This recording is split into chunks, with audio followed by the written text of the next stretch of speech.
On a misty morning in Stone Bay, Vex, the renowned German shepherd of the patrol unit, suddenly stopped in front of the school fence. No one knew why, but in that moment, his eyes seemed to be reading something no one else had noticed.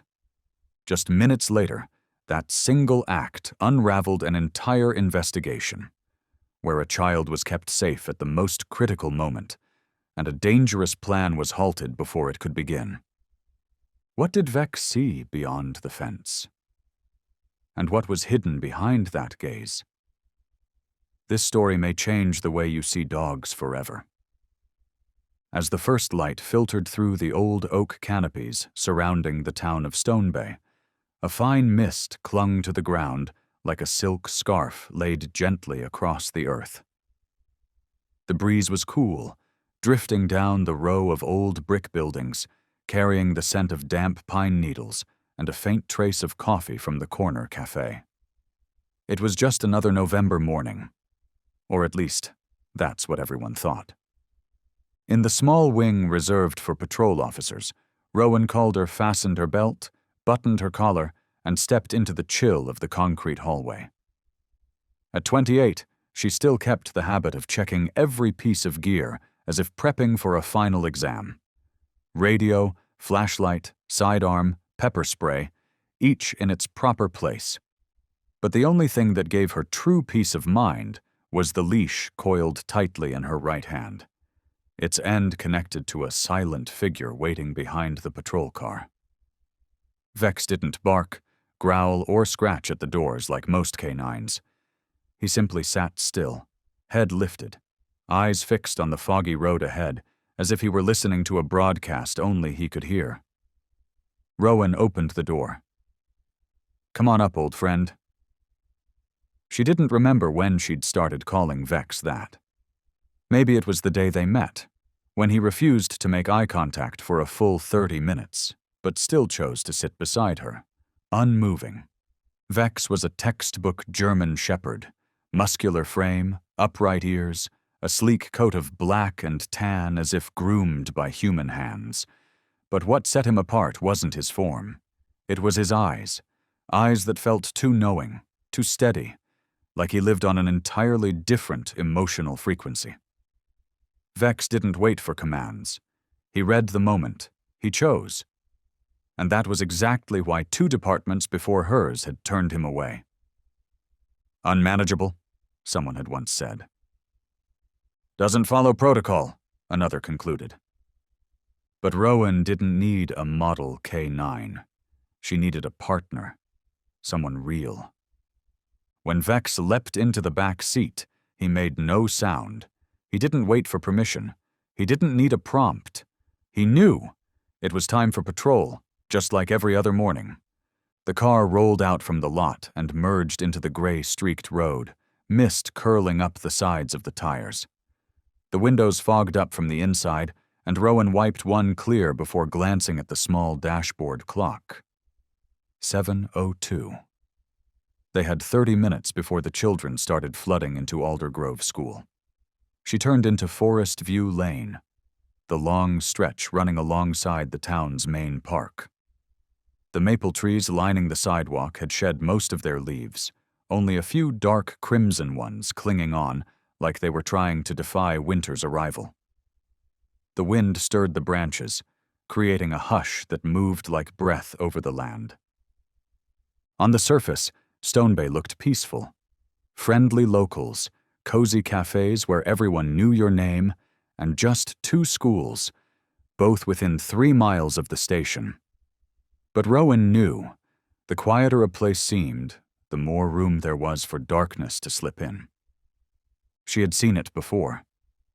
At 13, in another small town, a girl had vanished after school. No scream, no witnesses, no trace. It wasn't until 2 weeks later that someone found a tiny shoe near the creek behind the school. The officers had done everything, except one thing. They ignored the boy, who said, "Our dog kept barking at the back door." Back then, no one listened to animal instinct. Rowan did. In the back seat, Vex shifted slightly. He wasn't sleeping. He never did during patrol. Every so often he leaned toward the window, took a deep breath, and returned to his watch, eyes forward, steady. As they approached the school zone, Rowan saw the white-painted gates beginning to swing open. A few students were already trickling in, backpacks too large for their frames. Some parents leaned over to kiss their kids on the forehead before rushing off to work. The cold air was filled with the chatter of children, the slap of sneakers on pavement, the distant blare of car horns, all blending into a rhythm that felt calm, but never fully safe. Rowan pulled over, cut the engine, and stepped out with the leash. Vex followed without hesitation. No call, no command, just one glance, and they moved together. They walked along the rear fence of the playground, a spot most people ignored because of the overgrowth and sloping path. "This is the part you never liked, huh?" Rowan whispered, tightening the leash gently. Vex didn't answer, of course, but his gaze scanned each bush, every opening beneath the fence, every patch of disturbed earth. And to Rowan, that was his way of saying, "I'm listening. I remember." Out there, the world demanded dogs to follow commands, to obey procedures. But here, between a dew-soaked fence and the soft sound of dry leaves hitting the earth, Rowan accepted the opposite. Sometimes trusting a creature without words was the surest way to see what human eyes never could. And that morning, just as sunlight began to slip through the canopy, she had no idea that in a matter of minutes, everything in her life would change. Because Vex, once again, would choose not to follow orders. Rowan walked slowly along the iron fence, her eyes scanning the playground beyond, but her thoughts drifted to an afternoon 7 months earlier, the day she first met Vex at the state K-9 training facility. The facility sat on the outskirts of Granite Falls, on a stretch of land surrounded by pine woods and old army housing blocks.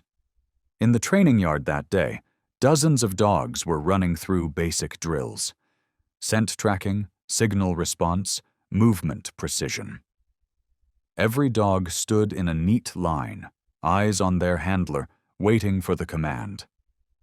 All except one. Alone beneath the shadow of an old pickup truck stood a dog, facing the wind, ears twitching at distant noises no one else seemed to hear. That was Vex. The head trainer, Mr. Tolan, handed Rowan a folder without much explanation. On the cover, in red handwritten ink, was a single bold phrase: "Not suitable for standard training." "I thought I was being assigned a certified K-9, Rowan asked, puzzled. "He is certified," Tolan replied. "Just, no one wants to pair with him." "Why not?" "Because he doesn't wait for commands," Tolan sighed. "He analyzes, acts. 2 officers gave up on him. One nearly got pulled off his feet during a chase when Vex didn't stop. The other just said, 'Dogs don't get to make decisions like people do.'" Rowan didn't respond right away. She simply looked toward the silhouette under the truck. The German Shepherd didn't look at her, didn't wag, didn't do anything to impress. But those eyes, they didn't reflect obedience, they reflected understanding. Their first joint training session came 3 days later. It was a field simulation. Find a hidden mock weapon inside an abandoned warehouse. 4 K-9 units were assigned, each team consisting of a trained dog and a supervising officer. "Area's clear," an officer briefed. "Target object is on the 2nd floor, inside a toolbox. No people inside." Rowan gripped the leash. Vex stood silently beside her. When the signal was given, all units entered at once. Boots creaked on old wooden floors, dogs barked on cue, commands echoed off the walls. Rowan let Vex lead. But before 5 minutes had passed, while the others headed up the stairs, Vex veered sharply into a side room off the hallway and stopped in front of a faded sofa no one else seemed to notice. He didn't bark. He just sat, his sign of confirmation. Rowan hesitated. "No way. They said the target's upstairs. But Vex didn't move. She crouched and followed his gaze. Beneath the warped cushion was a glint of metal. She reached in and pulled out a fake handgun, an exact training prop. She radioed in the discovery. 3 minutes later, the entire exercise was paused. A second training weapon had been misplaced, due to technician error. No other unit had checked that room. No one thought to. No one. Except Vex. The dog that doesn't follow orders. The dog who ignored maps, ignored structure, and chose the unmarked path. "Did you instruct him to enter that room?" the supervisor asked while writing the report. "Number Vex chose it." The man paused a beat longer than usual, then nodded. "Keep that dog close." Now, under the soft morning light of Stone Bay, Rowan smiled faintly at the memory. She reached down and brushed the fur along Vex's neck. He was still scanning the fence, focused, relentless. A dog born not to wait for permission. That's exactly what the world needed, in a time when danger never asked for an invitation. "You don't need me to say go to find what's wrong, right?" she murmured. Vex tilted his head slightly, meeting her gaze, not with submission, but with quiet affirmation. That morning the breeze slipped along the fence line, leaves scattered across the narrow path. And in that calm that only looked like safety, only one creature saw what everyone else ignored. A creature once rejected, only because he wouldn't follow the rules. The morning wind swept gently across the Aldergrove schoolyard, carrying the earthy scent of wet grass and the sharp tang of cypress shedding its leaves. On the tiled steps, faint water prints from children's shoes glistened briefly, then dried quickly under the pale light of a new day. Rowan walked slowly along the narrow path beside the fence, her grip on the leash light, her eyes drifting across the corners of the schoolyard in a rhythm born from countless patrols before. Beside her, Vex moved silently, each step in perfect sync with hers, not faster, not slower, as if he were listening to the heartbeat of the person walking next to him. The school grounds were starting to fill. Groups of children spilled through the front gate, some still half asleep, others already chattering excitedly about yesterday's adventures. Laughter burst from a group of fourth graders kicking a plastic bottle back and forth. A short boy snatched it up and darted around the others like a squirrel in play. Not far away, a curly-haired girl sat at the base of a scarlet maple tree, arranging fallen leaves into the shape of a heart. This town really knows how to create a gentle morning, Rowan thought. Though deep down, she never forgot that peace was only a temporary mask, held together by the quiet effort of those who chose to walk the edges of safety. She and Vex reached the far end of the fence, where it met a strip of low shrubs planted to shield the path running outside. Here, the fence wasn't tall, just high enough to mark the boundary, not high enough to stop anyone truly determined to cross. Rowan bent down, picked up a discarded candy wrapper, and tucked it into the small waist pouch in her coat. "Kids never remember to toss their trash where it belongs," she murmured, then glanced over. "Don't you think so, Vex?" No bark replied, of course. But instead, Vex came to a stop. Not abruptly. Not in a way that drew attention. Just stopped, precisely as the school bell rang in the distance. "Come on," Rowan tugged gently on the leash, more from habit than urgency. But Vex didn't move. She turned back, more focused now. He wasn't holding his head high like usual. It was slightly lowered, ears standing alert, eyes not on her, but locked through the fence, staring into the brush beyond.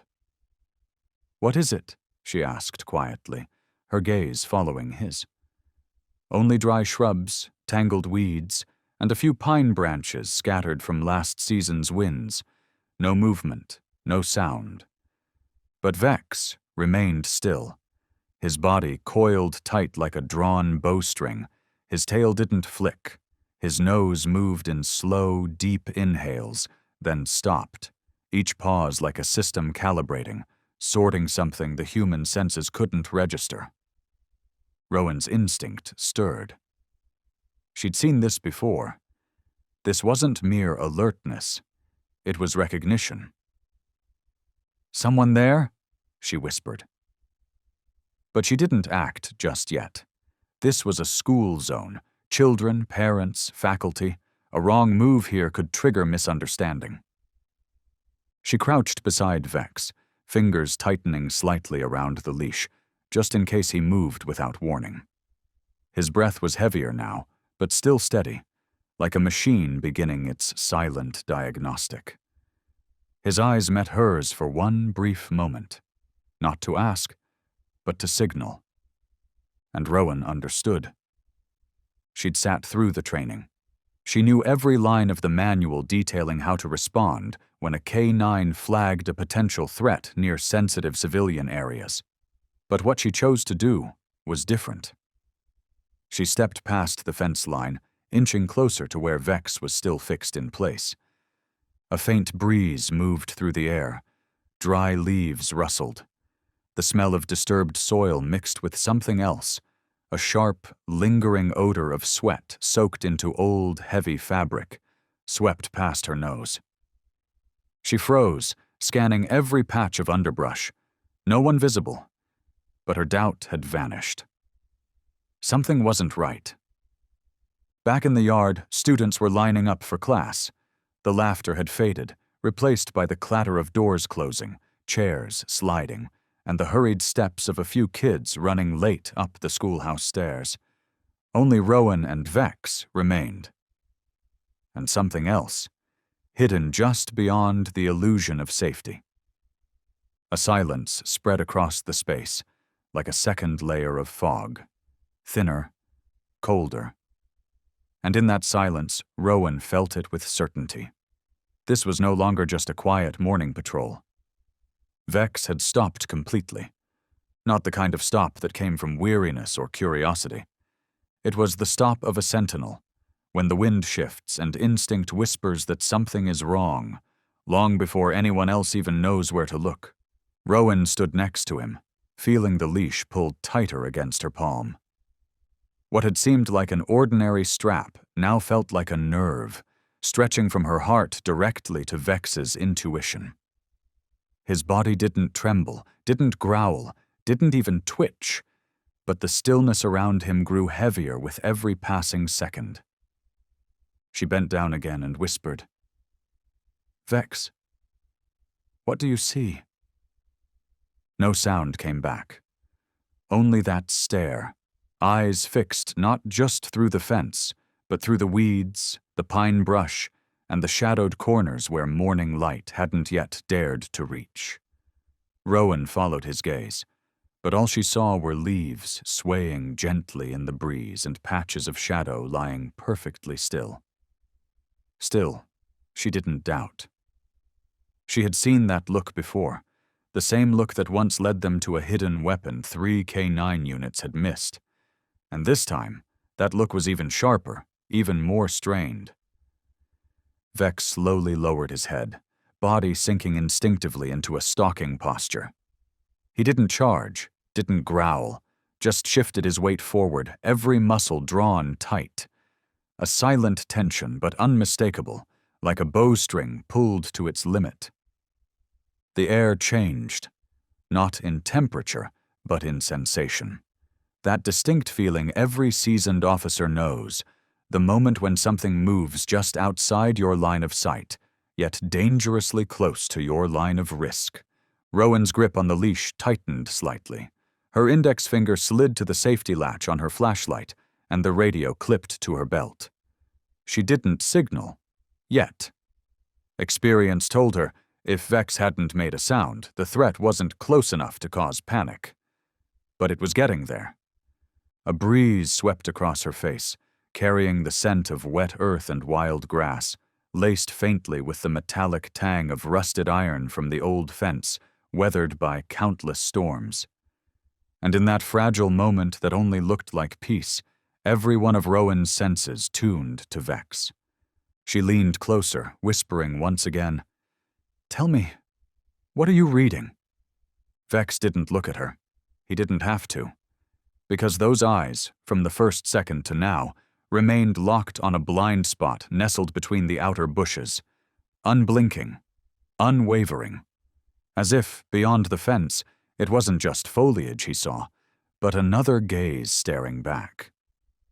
Then, without warning, Vex released a low, rumbling growl, not loud enough for anyone on the school grounds to hear, but strong enough to send a chill racing down Rowan's spine. She'd heard that sound before. Not the sound of anger, not aggression. It was the sound Vex made when his protective instinct was no longer dormant, when he'd identified something dangerous, tied to a specific target. "It's not a maybe anymore," Rowan murmured, eyes never leaving the direction Vex was locked onto. She slowly removed the radio from her belt, brought it close to her mouth, but didn't press the button. No rush. In a world of wordless actions, 1 second too late could cost a life. But moving too soon could erase the only chance to prevent something worse. Across the schoolyard, voices had faded. Classes had begun. The fence in front of her now marked the only line between peace and something unnamed. Vex took a step forward. Just one step, but the first a predator takes when it has fixed the position of its prey. "Hold position?" Rowan said softly. She didn't need to give an order. It was simply a confirmation, for both of them, that from this moment on, they'd entered a different state of being. One where every reflex was guided by absolute trust. No one else in the schoolyard knew what was unfolding. No alarms, no screams, no explosions. Only the tension that thickened in the air, as if the entire space were waiting for a single movement, just one, to tear through the veil of disguise. And Rowan understood. If something truly dangerous was lurking out there today, then Vex, through that unwavering stare, had already seen it before anyone else. The chain-link fence stretched out like an invisible border. On one side, a playground where children were still learning how to live without fear. On the other, a strip of overgrown land where the line between wilderness and human intent blurred into shadows. Vex didn't move. He stood like a statue that breathed, his ears fixed forward, eyes pinned to the dim sliver of space between 2 pine bushes. And then Rowan saw them. A man, tall, lean, wearing a faded gray hoodie over dark khaki pants, the hood pulled low to cover most of his face. Beside him stood a boy, maybe 8 or 9, thin, pale blonde hair tousled by the wind. A navy blue backpack still hung from his shoulders, its strap off-center, as if it had been pulled or adjusted in haste. They stood right up against the fence, only a few meters from the school's edge, exactly where Vex had been staring all along. Rowan could feel her heartbeat slipping off rhythm. She took a slow step towards the fence, kept her voice calm but clear enough to carry. "Good morning. Can I ask what's going on here?" The man looked up, paused half a second. His face wasn't fully visible, but Rowan caught the hesitation in his eyes. Then came the smile, too even, too timed, like something practiced. "Nothing, officer." The boy dropped his ball over the fence. "My nephew, clumsy kid, I was just helping him get it back." Rowan's eyes scanned quickly.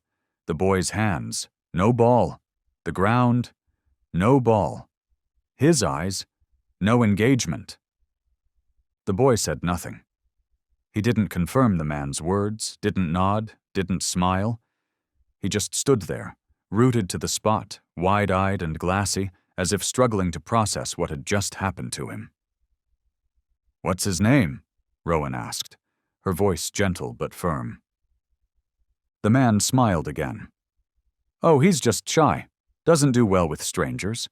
especially when there's a uniform and a canine nearby. Understandable, right? Rowan glanced down. Vex let out a low growl.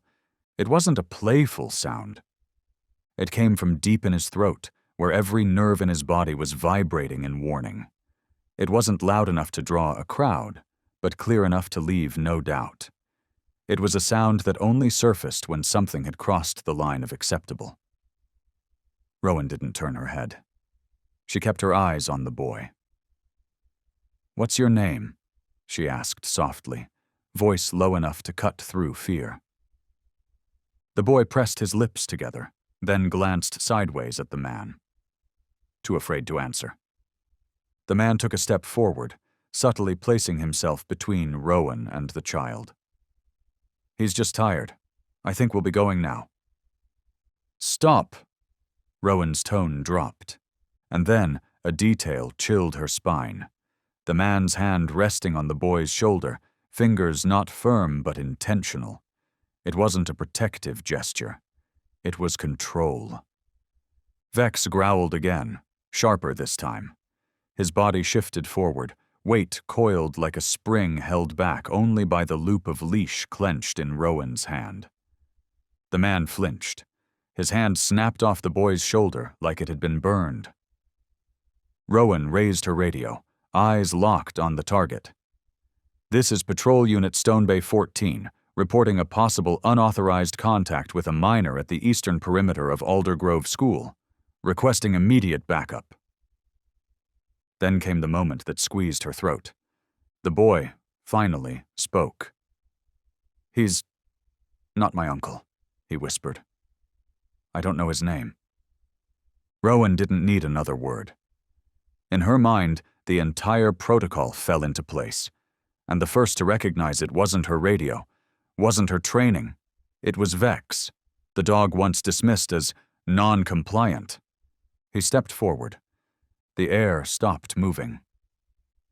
The truth began to rise, and like a veil of fog being ripped open, the sunlight now cut through to reveal what no one wanted to see.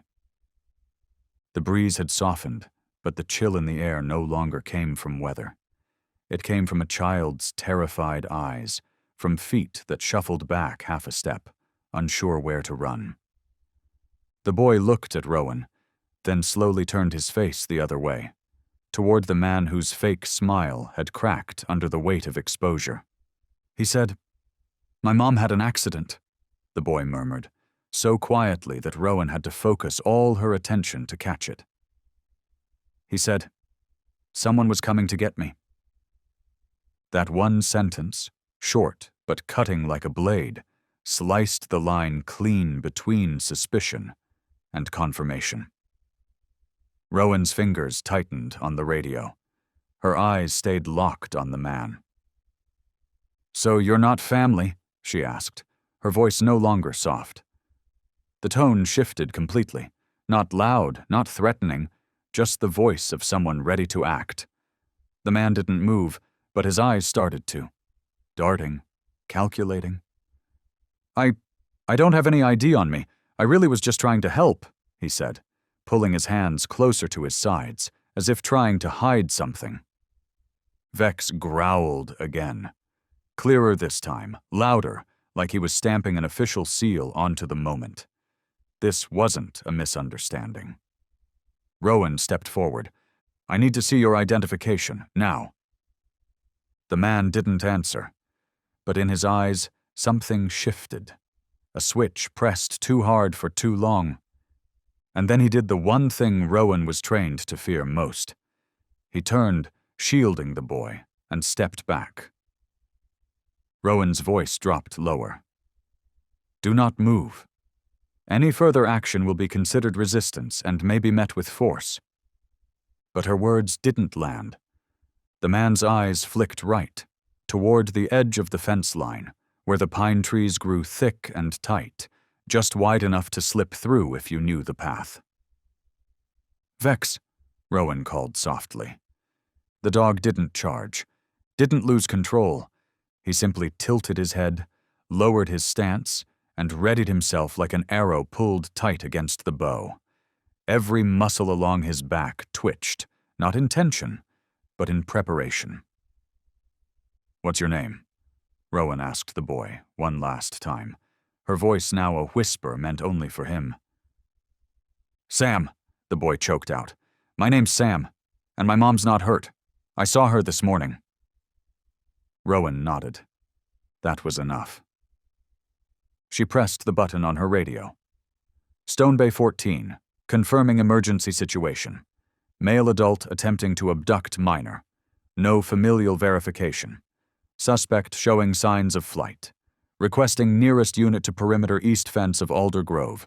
Immediate response required. I repeat, this is urgent." Vex growled. And this time, no one at the school could mistake it. A few sounds echoed from across the yard, staff beginning to emerge, but everything had shifted into a kind of silent protocol, as if the entire space understood that this was the intersection where action meets consequence. Then the man did what no one wanted him to do. He grabbed Sam's hand and tightened his grip. Rowan shouted, "Let go of him!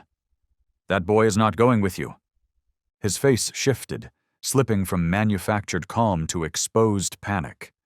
He yanked Sam's arm, and in that exact moment, Vex launched forward like a gust of wind that made no sound, no barking, no growling, just a single leap, swift and focused, his body clearing the fence with perfect calculation. Rowan didn't have to speak. Vex understood everything from her eyes, from the way the boy's hand had been seized, from the rhythm of breathing that had suddenly changed. In 3 seconds, everything flipped. Vex landed on the other side of the fence, placing himself between Sam and the man. The man recoiled, releasing the boy's hand too late. Vex didn't bite, didn't lunge. He simply lowered his stance, eyes locked forward, projecting a final warning. Sam stepped back toward Rowan. For the first time, the boy cried. But those were not tears of fear. They were tears of being seen. Rowan moved around the fence, handcuffs ready in her grip. She knew she wouldn't need force. Vex had done enough. When she placed her hand on the man's shoulder, his body was already trembling. "You're under arrest for attempting to unlawfully remove a minor," she said, her voice steady. "Anything you say will be recorded and used as evidence in court." Behind her, Vex stood motionless, eyes never leaving the man. No intimidation, no bark, just stillness, like a silent gatekeeper who had just pulled a child back from the edge. Rowan hadn't even secured the cuffs when the man, Derek, lunged forward. His rough hand shoved her shoulder hard enough to throw her off balance, her boot sliding over dew-slick earth. It all happened in half a second. No thought, no plan. He spun and bolted toward the drainage trench beyond the fence, where thick brush and a sloped ravine offered a rare exit from the school's line of sight. Rowan shouted, "Stop right there!" No response. Not because he didn't hear, but because the only one who needed to hear had chosen silence. And the only one who never waited for orders was already moving. Vex tore after him. No bark, no signal. The dog surged over uneven ground, back legs coiled, launching into a low arc across the fence like he had calculated wind and distance the moment the chase began. Rowan didn't call his name, because she knew. There was no need. Vex was doing what his instincts had always known, something no training manual could ever teach in commands. Protect. The east side trench of Alder Grove wasn't large, but it was deep enough to conceal a crouching adult. The pine trees pressed tightly together, their overlapping shadows perfect for those who wanted to hide. And that's exactly where Derek ran. But he forgot one thing. The one tracking him wasn't using sight. Vex didn't run blindly. He didn't waste energy. His movement was like an arrow, straight, tight, body dropped low to match the natural slope of the terrain. He wasn't chasing footprints. He wasn't listening for sound. He was following scent.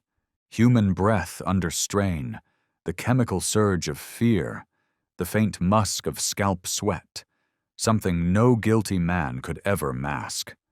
Derek pushed through the low brush, aiming for the narrow trail that led to the back parking lot beyond the trees. But he didn't know Vex had already circled wide. No commands, no signals. Vex wasn't following. He was intercepting.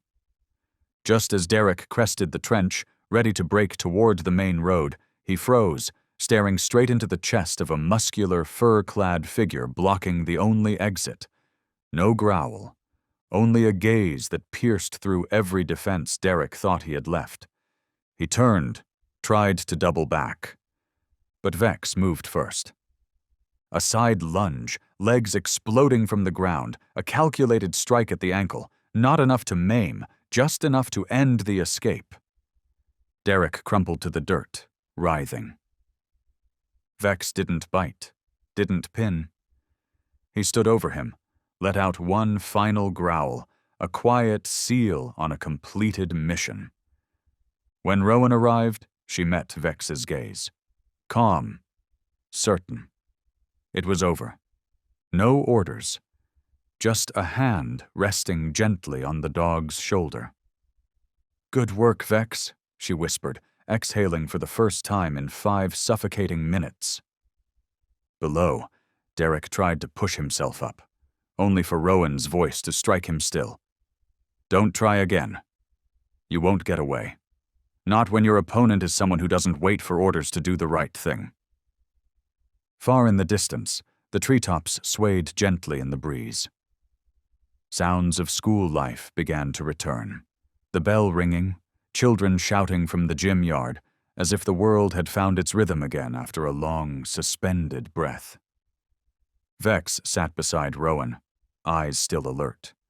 He didn't need applause, didn't need a treat, didn't need anyone to remember his name. Because for Vex, instinct was duty. And today, that duty was fulfilled not because someone told him to, but because a child needed to be saved. The ground was still damp, as Rowan pushed Derek's knee down and locked his wrists behind his back with the cuffs. He didn't resist, not out of remorse, but because he knew there was no denying he'd been caught, fully and irrevocably. Vex stood 2 paces away, his body perfectly still, like a living statue awaiting a signal to stand down. But Rowan knew. He wasn't relaxed. Vex was still reading the man's body, still calculating. The threat hadn't fully faded yet. Another officer from the Stone Bay Police Department, Quinn, arrived just minutes later. As he knelt to inspect Derek's backpack, Vex let out a soft growl. Not hostile, but deliberate. It was the kind of sound he made only when there was something worth warning about. "What's in there?" Rowan asked, her eyes never leaving the man seated beneath the shadow of the trees.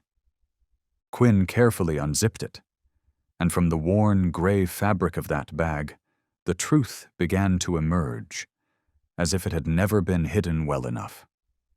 A black nylon cord, about 60 centimeters long, neatly coiled as if prepared for a fast grab. A small, unlabeled vial of liquid. Next to it, 3 soft cloth pads already soaked, identical to those used in drug-induced restraint cases. But what silenced both Rowan and Quinn for several seconds was the stack of papers tucked inside an old folder, its cover smudged with palm sweat. Inside were maps, not 1, but 4. Each mapped out different elementary schools in the area, including Aldergrove, the very one where they now stood. Red ink marked side gates, recess times, blind spots on security cameras, and even drop-off zones, places where strangers often went unnoticed. Rowan's hand clenched tighter. This wasn't a one-time approach. This was a system. "This one's Cross Pine, here's Elm Hill, and this one is South Ridge," Quinn muttered, flipping each sheet and pointing to messy handwritten notes. "All elementary schools, all within 10 kilometers. Beneath the maps, a loose sheet slid out. Rowan picked it up. A list of names, just first names, handwritten, nothing elaborate. Next to each, a crossed-out number: Eli, 8 years old; Carter, 9 years old; Miriam, 7 years old. Each name was paired with a temporary address or vague physical description. She didn't need another second of analysis to understand. Derek hadn't just intended. He had tracked. He had selected. He had prepared. At the bottom of the backpack, Rowan found an old-style phone. No SIM, no contacts. Just the voice recorder app, still open. She hit play. A faint recording played. A child's whisper outside the fence. "What happened to my mom? You said she's at the hospital." A few seconds of silence. Then an adult voice, calm and coaxing. "She'll be okay, but we have to go now. They're filling out paperwork. We need to hurry." Rowan shut it off. Quinn said nothing. No one needed to. Everything was clear now. An hour later, inside the Stone Bay police station, the first report was uploaded into the system. Police Chief Eldon, who rarely left the command wing, came in person to the temporary processing room. "You did the right thing," he said simply, after reviewing the incident summary. "If Vex hadn't reacted when he did, that boy might not be standing here." Rowan nodded slightly, but her eyes stayed on the folder of maps now being examined by analysts. "There could be more victims," she said. "He wasn't targeting a child. He was targeting the region." Eldon was quiet for a moment, then exhaled. "I'll call the FBI." In another room, Vex was being offered water while Quinn gently cleaned the dirt from his back leg. No wounds, just clumps of soil clinging after the chase. But what stood out wasn't the dust. It was how Vex remained seated, facing the direction of the school courtyard, even though the window was closed. He didn't look around. Didn't sniff for snacks. Didn't break his gaze, as if something out there still hadn't fully returned to safety. Rowan stepped in, sat beside him, and whispered, "You didn't wait for a command today, and because of that, a child still gets to laugh." An hour passed. The news hadn't reached the public, but inside the department, one thing had become clear.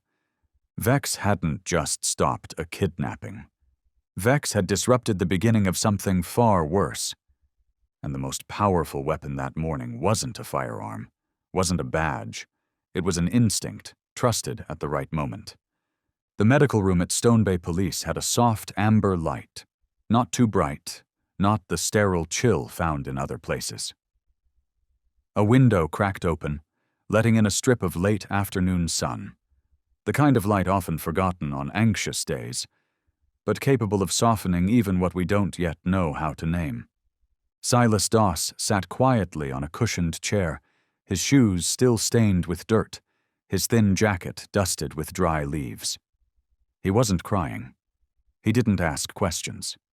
He just sat there, allowing the pediatric nurse to check his vitals, her movements delicate, like she feared disturbing something fragile inside the boy that had only just begun to knit itself back together.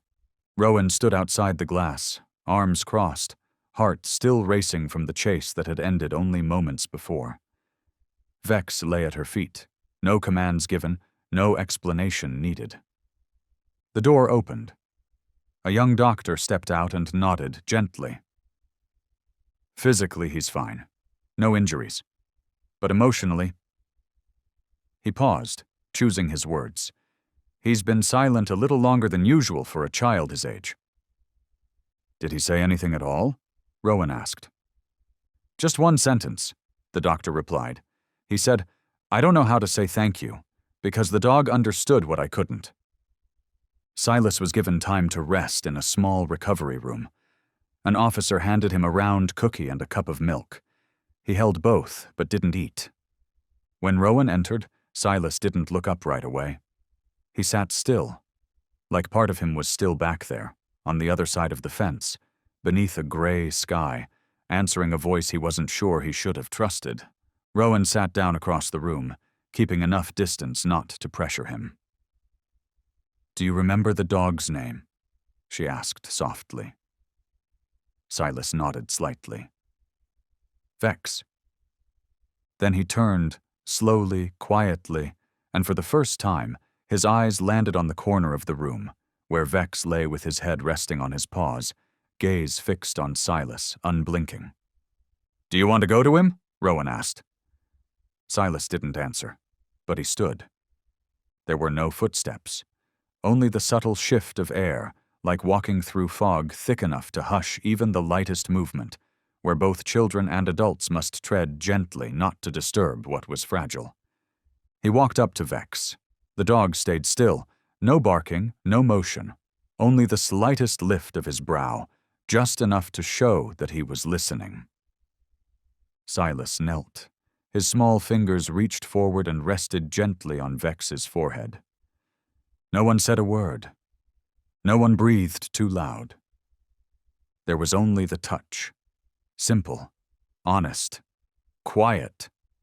Like the boy was asking a question no one else could hear. "I knew," Silas whispered, not looking at Rowan. "I knew he could feel it. That man wasn't good." Vex didn't move, but his eyes softened. His lids lowered slightly, as if replying without sound. "When that man said my mom was in an accident, he didn't blink." His face looked like he was acting, Silas murmured. But Vex felt real.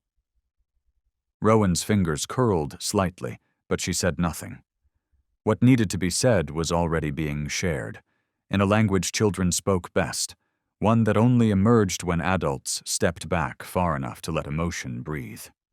"There were times," Silas continued, still touching Vex's brow, "I thought maybe the dog didn't understand. But now I know. He knew faster than I did." He tilted his head. "And I don't think he waits for instructions." A faint scratch marked the edge of the wooden table, where Silas had once gripped it during his fear. A small claw mark no one had noticed. But Rowan did. She walked over, took her pen, and circled it, not as evidence, but as a reminder.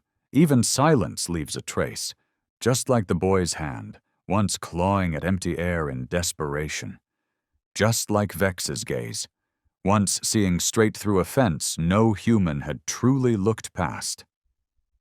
A moment later, Silas stood, placed a hand on Vex's neck one last time. "I'm not scared anymore," he said. Rowan didn't ask why, but the boy added, as if to explain, "Because now I know. If anything ever happens, he'll run before the grown-ups even realize." Vex stayed silent. He didn't need to speak. His presence was enough. That night, Rowan didn't go straight home. She drove to the lakeside lot in the south end of town, where the water was still as glass, and the town's lights reflected across it like scattered memories that had fallen but never disappeared. Vex lay in the back seat, head resting on the edge of the cushion, as if listening to things no one ever voiced. The window was cracked open. The early winter air slid in just enough to remind her that seasons were changing, and so were parts of life that didn't give warning. She cut the engine, but her hands stayed on the wheel. In that stillness, a memory surfaced, cold and sudden, like icy water brushing against skin before you can pull away. When Rowan was 8, her younger sister, Meryl, disappeared, walking home from preschool. It was a cold afternoon, a quiet neighborhood, a fence everyone assumed was enough to keep danger out. 36 hours later, they found her body beneath a concrete bridge 7 miles from town. The person responsible was never caught. No one saw anything. No one heard anything. And no one, throughout the long months of investigation, had sensed something was wrong, until it was too late. Rowan remembered her mother's eyes, not the look of grief from a parent who had lost a child, but the hollow stare of someone who had heard the alarm but arrived too late. She reached for the radio, not because she wanted to listen, but because sometimes noise is the only thing that keeps us from sinking into memory. But before the music came on, A notification lit up the car screen. Voicemail. Doctor, Mel Foster. Rowan pressed play. Rowan, it's me, Foster. Just a quick update following Silas's psychological evaluation. He's stable, and interestingly, throughout the entire session, he never framed it as, "I was almost kidnapped." He kept saying, "The dog knew first," as if the whole thing only happened to prove Vex's instinct was right. There was a pause. Then Dr. Mael Foster's voice dropped lower, a shift in tone that only long-practicing doctors knew how to control when emotion threatened to seep in. "You know, Rowan, there are things human language just can't explain. Children speak the truth through instinct, but dogs only feel. And sometimes that feeling turns out to be more accurate than any report we can write." The message ended. Rowan stared out across the lake, where the still surface seemed to hold the shape of a child's footprints never called back home.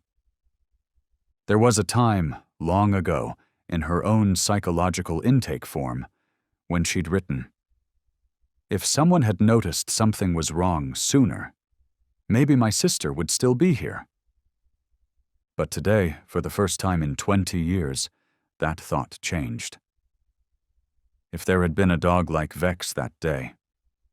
Behind her, Vex shifted slightly in the back seat. Rowan turned. His eyes were still sharp, still steady, still watching for something no human could see. She opened the door, stepped out.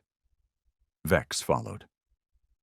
The two, one woman, one dog, walked quietly along the lakeside grass.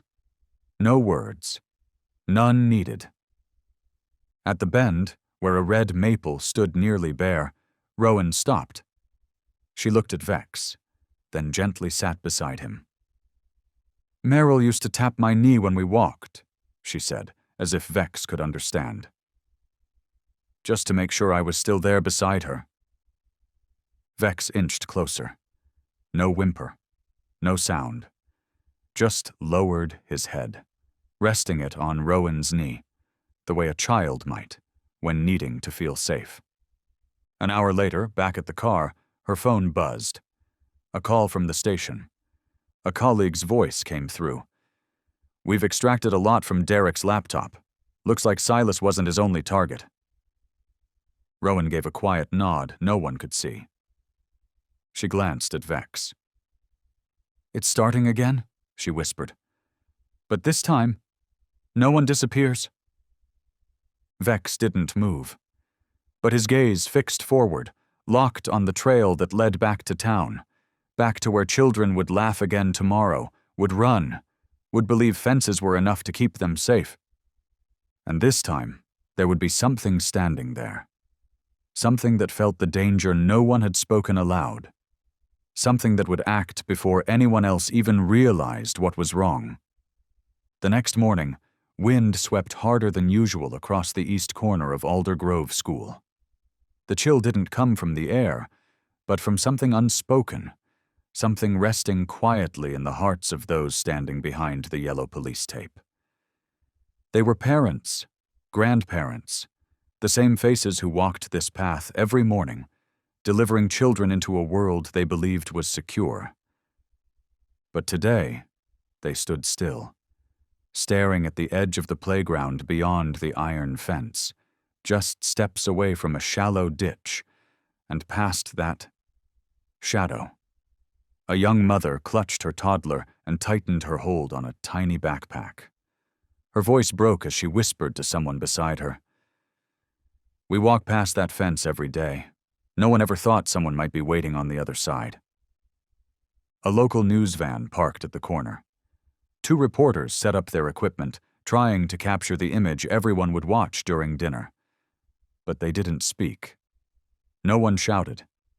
There were no lively broadcasts, because no words could soften the hollow left behind when trust breaks. Rowan stood behind the temporary barrier. Vex sat beside her. No leash, no commands, just watching. But in his eyes, there was still the clarity of something that had once seen danger before the world had even noticed it had a shape. A reporter approached quietly. We'd like to know, why did the dog stop at the fence yesterday? Rowan looked toward where it had all begun, the brush along the fence now trimmed back for forensic sweep. The wind moved through, lifting dry leaves off the soil, as if to remind everyone that all it takes is one gust to overturn everything. She answered softly, "Because not everything dangerous makes a sound. Sometimes it's just a look that doesn't match the words." Alder Grove School stayed open that morning, but children were kept indoors. All classes were instructed to remain inside until the investigation was complete. In the hallways, teachers who once stood as symbols of calm now stood still, eyes following every small backpack, every pair of little shoes in line. One teacher, Lorna, whispered to a colleague as they passed the art room. "There are drawings hanging in the hall. The kids did them last week. One of them shows a man standing behind the trees. No one noticed." The other teacher gripped her hand, saying nothing. That afternoon, Stone Bay Police held a press conference on the school lawn. Beside Rowan stood Chief Terrell, face tight, hands never leaving the thick case file. Behind them, a large board displayed the patrol route, the placement of the fence, and a sketched composite of Derek Hale, the man now in custody. "We're continuing to analyze data retrieved from the suspect's personal devices," Chief Terrell said calmly, "particularly maps of nearby schools and a series of unverified photographs related to suspected surveillance of minors." A murmur rose among the crowd of parents. "How long has this been going on?" "Why didn't anyone notice?" "We trusted the fences, the schedules, and now what?" Tyrell's voice held steady. "We're not here to apologize. We're here to change." As the press conference closed, Rowan led Vex around the playground, the very place where children usually chased each other during recess. But today, there was no laughter, no rolling balls, only red and white police tape stretched between the posts like cautions long overdue. A boy, maybe 8, stood silently at the fence, staring through it, toward the wild grass where the wind peeled back layers of what had once gone unseen. Rowan knelt beside him. "What are you looking at?" "I'm thinking, if that dog hadn't been on patrol yesterday, my friend might be gone now." Rowan paused. The boy turned to her. "I saw that man before, a few days ago. I thought he was a gardener." She gave a quiet nod, her gaze following his, to where the brush had been cleared. Now only reddish dirt remained, faint footprints, and a warning that had come too late. By the end of the day, local authorities announced increased patrols across all school zones in the city.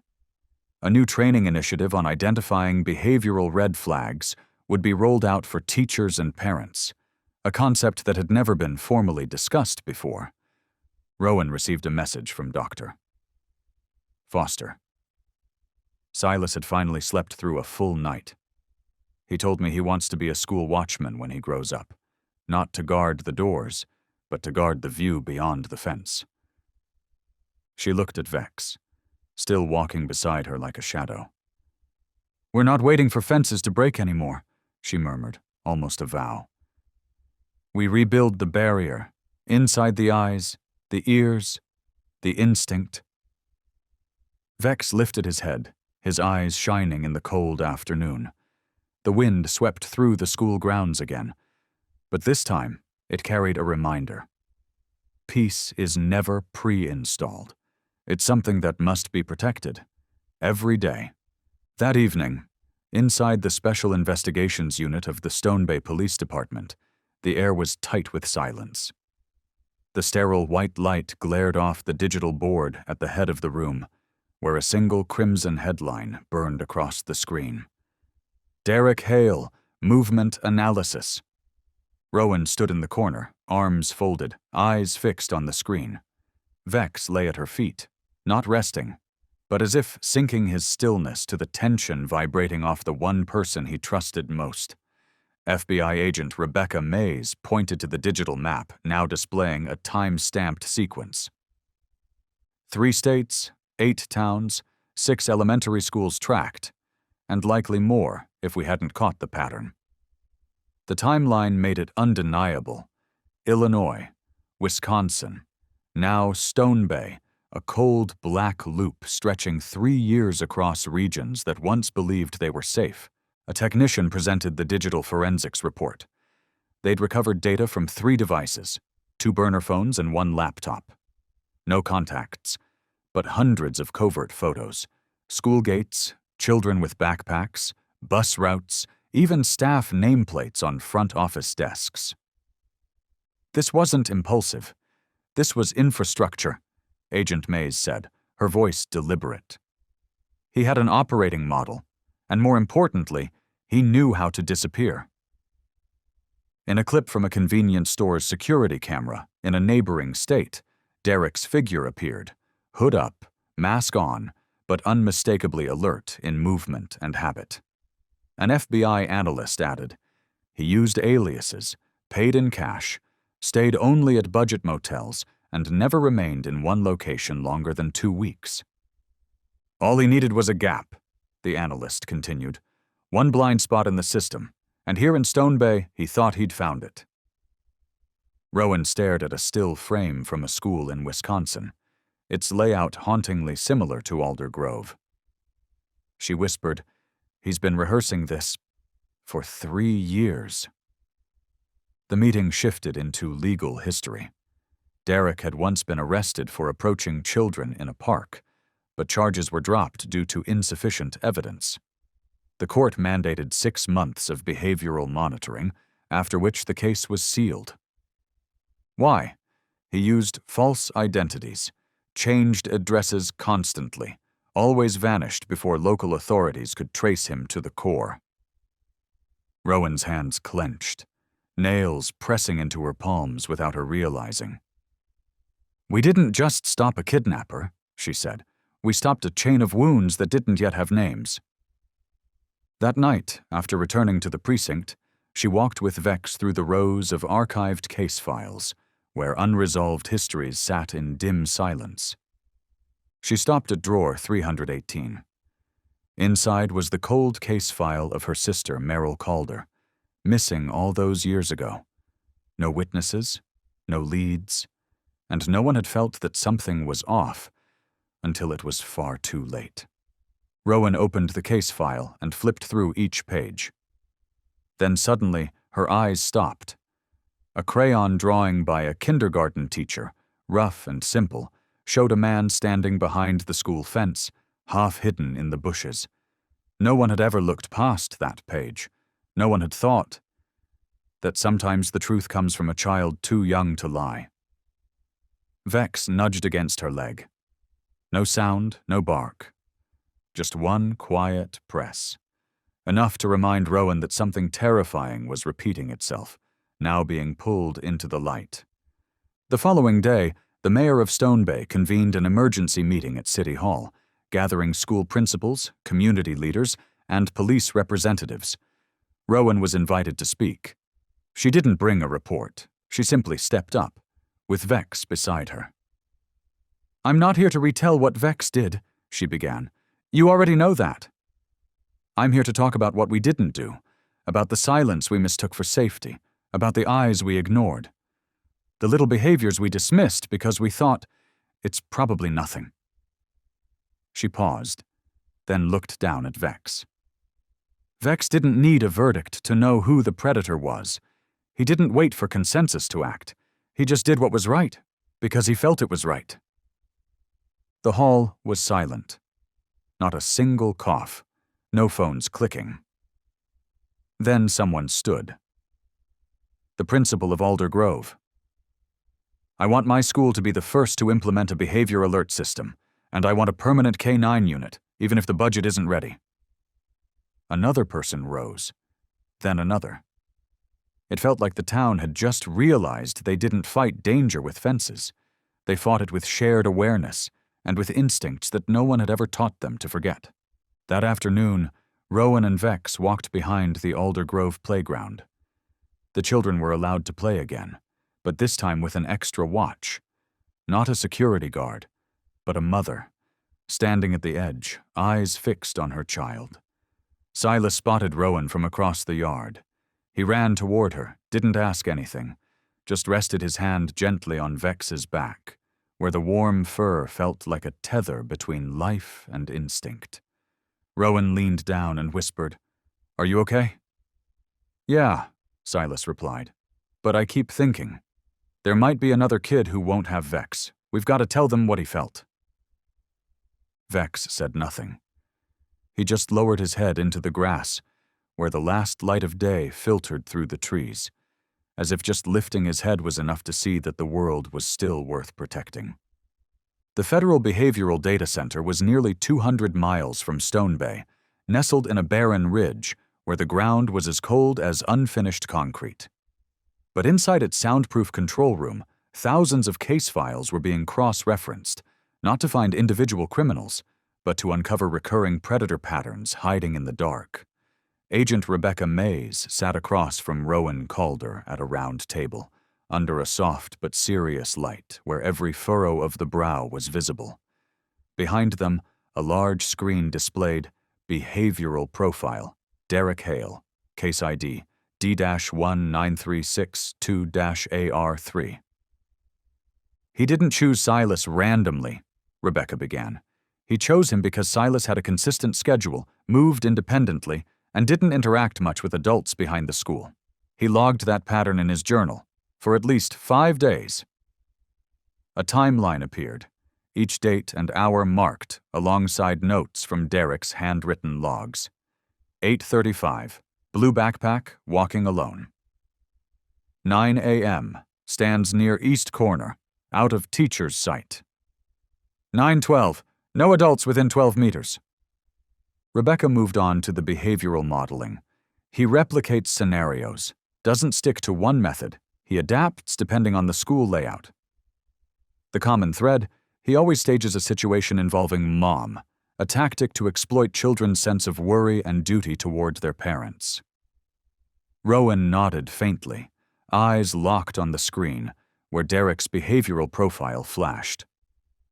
A Stage 3 predator, past surveillance, past rehearsal, gradually losing impulse control, and now entering the action phase in cycles. "The longer we wait," Rebecca said softly, "the bolder he'll get. And next time, Vex won't be there." A parallel case file opened. Possible links. Rebecca continued, "We can't confirm yet, but there are 2 suspicious messages from Derek's phone logs." A message popped up. "Next stop, Ridgefield. Hospital scenario still works. Avoid another Ohio slip, no more camera exposure." No sender name, just a number. But the clean phrasing and repeated use of similar child approach patterns led the FBI to a troubling suspicion. Derek might not be acting alone. "We believe it's a loose group," Rebecca said, "not an organization. But they're sharing patterns, tips, and watching each other, a sort of silent circle that operates independently." Rowan exhaled, voice low. "Then that means there are other Silases, and other predators learning the script." The meeting ended without applause. But in that silence, everyone understood. What happened in Stone Bay was just the visible edge of a dark map growing wider behind schoolyard gates, once thought to be safe. When Rowan stepped into the hallway, she saw Vex sitting quietly, his gaze not on her, but fixed beyond the glass window where children were playing outside the K-9 training center. A little girl in a pink jacket, ponytail bouncing, ran past the glass. Vex shifted slightly, then stood up. No growl, no bark, just a subtle motion, enough for Rowan to turn around. "What did you see?" she whispered. Vex moved to stand beside her, eyes still locked on the window. "We're not done yet, are we?" Rowan asked, as she reached down, her hand brushing the patch of fur rising along his neck. Not from cold, but from the instinct that had just brushed against something she couldn't yet name. As their vehicle pulled away from the facility, Rowan received a call from the Data Forensics Unit. We found a hidden encrypted channel on Derek's laptop. It's high-level encryption, something beyond what a single individual would typically use.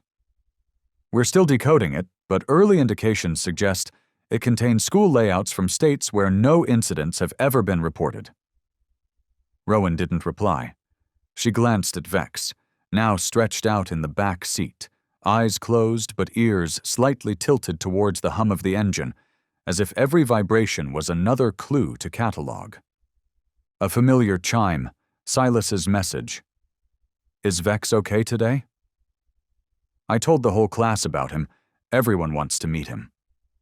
Rowan read it again, and again. There was something in those simple words that made her smile. Not out of relief, but because she understood now. Vex wasn't just a case-cracking asset.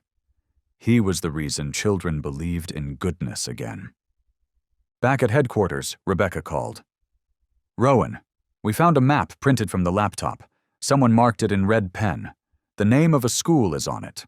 Right here in Stone Bay. But it's not Alder Grove." Rowan froze. "Which school?" "St. Agnes. It's a boarding school. Residential students." Rowan's voice dropped. "Send me the address. Vex and I are going now." Vex stood up at the sound of his name. He didn't know the school. He didn't need to. It was enough that something felt wrong. And that was enough to act. That morning, the Stone Bay Police Department didn't hum with its usual energy. The atmosphere wasn't somber, but footsteps felt quieter, as if something unspoken had gently pulled the volume of the day lower. Rowan stood by the coffee station, paper cup steaming in her hand. Vex was curled on the floor near the window, sunlight slanting across part of his gray-brown coat, turning it into something that shimmered like early frost clinging to the bark of old trees. The front doors opened.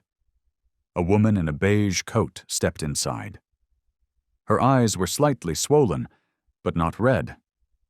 Her expression held no grief, just the steadiness of someone who had walked through the worst kind of fear and returned, carrying something she needed to say.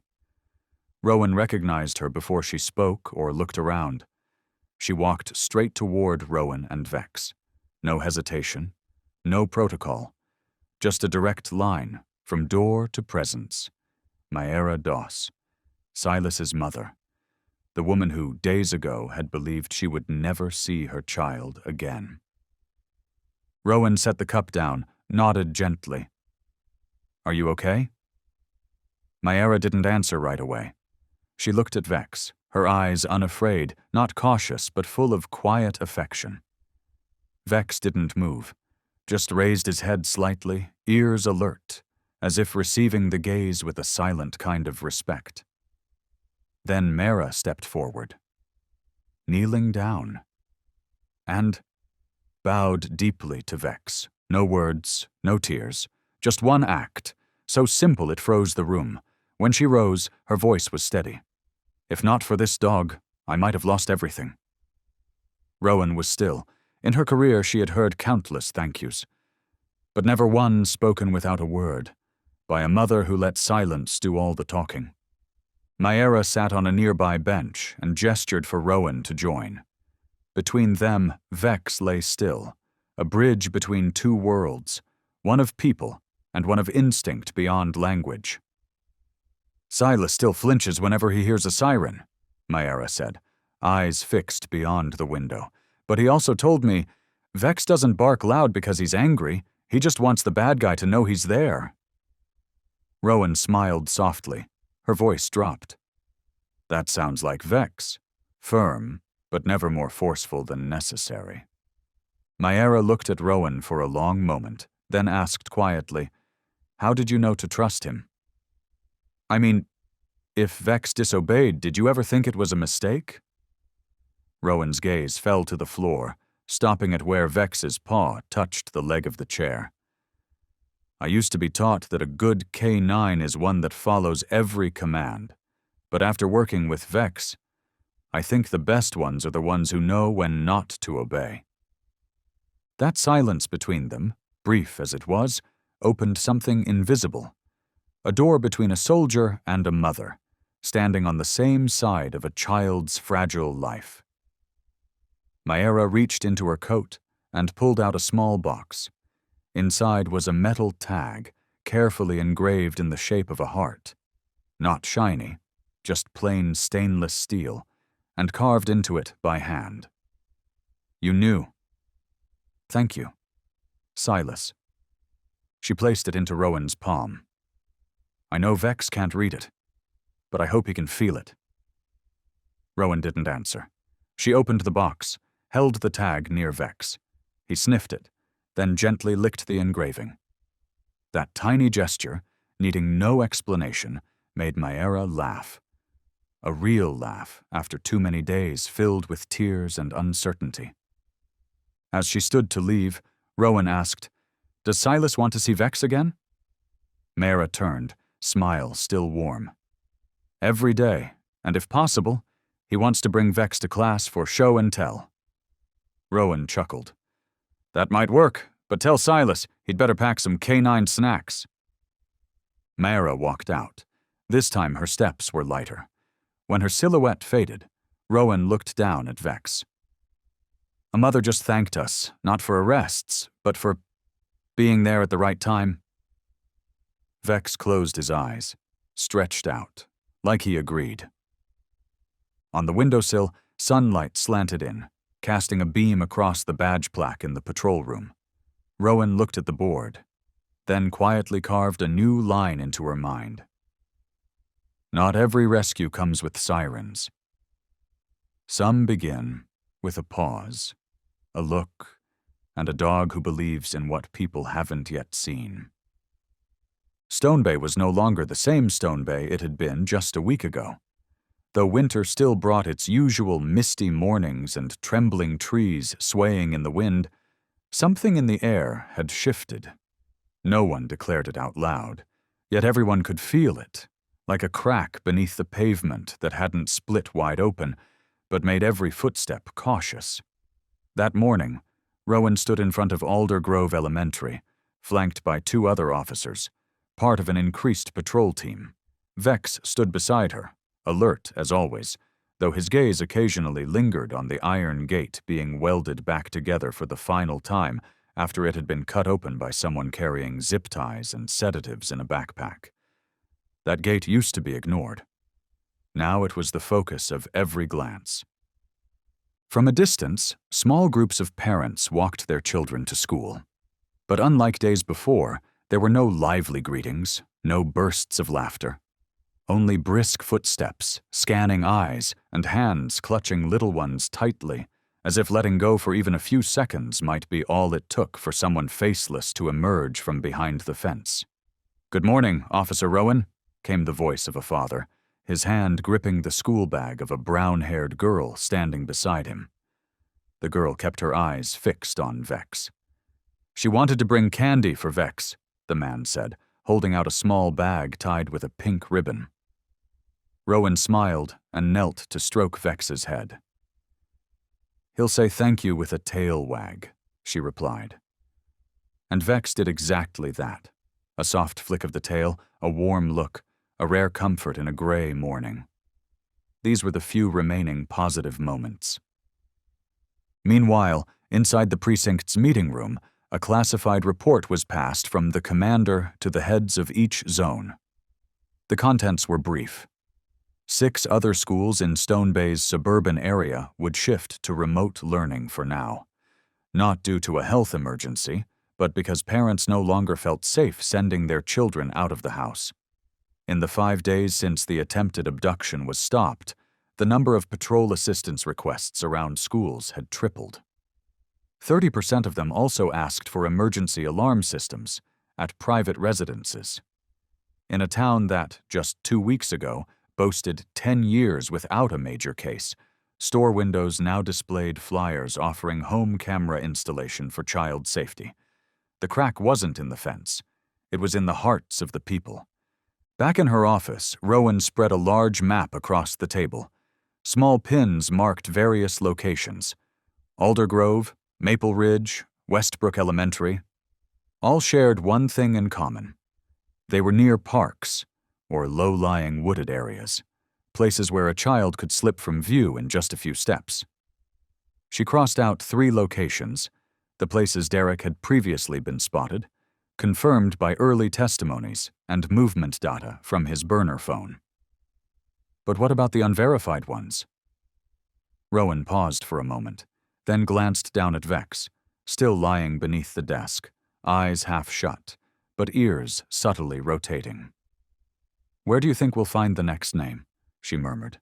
Vex opened his eyes, not to answer, just to acknowledge the eyes watching him, to confirm that he was listening.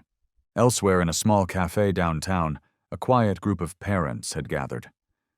There were no chants, no signs, just faces marked with concern, already echoing the question plastered across local news headlines. Who is really protecting our children? A woman in a tan coat, mother of a 2nd grader, set down her coffee cup and sighed. "I'm not blaming the police, but honestly, if it hadn't been for that dog, we might have been setting up memorials in the schoolyard." All eyes turned toward her.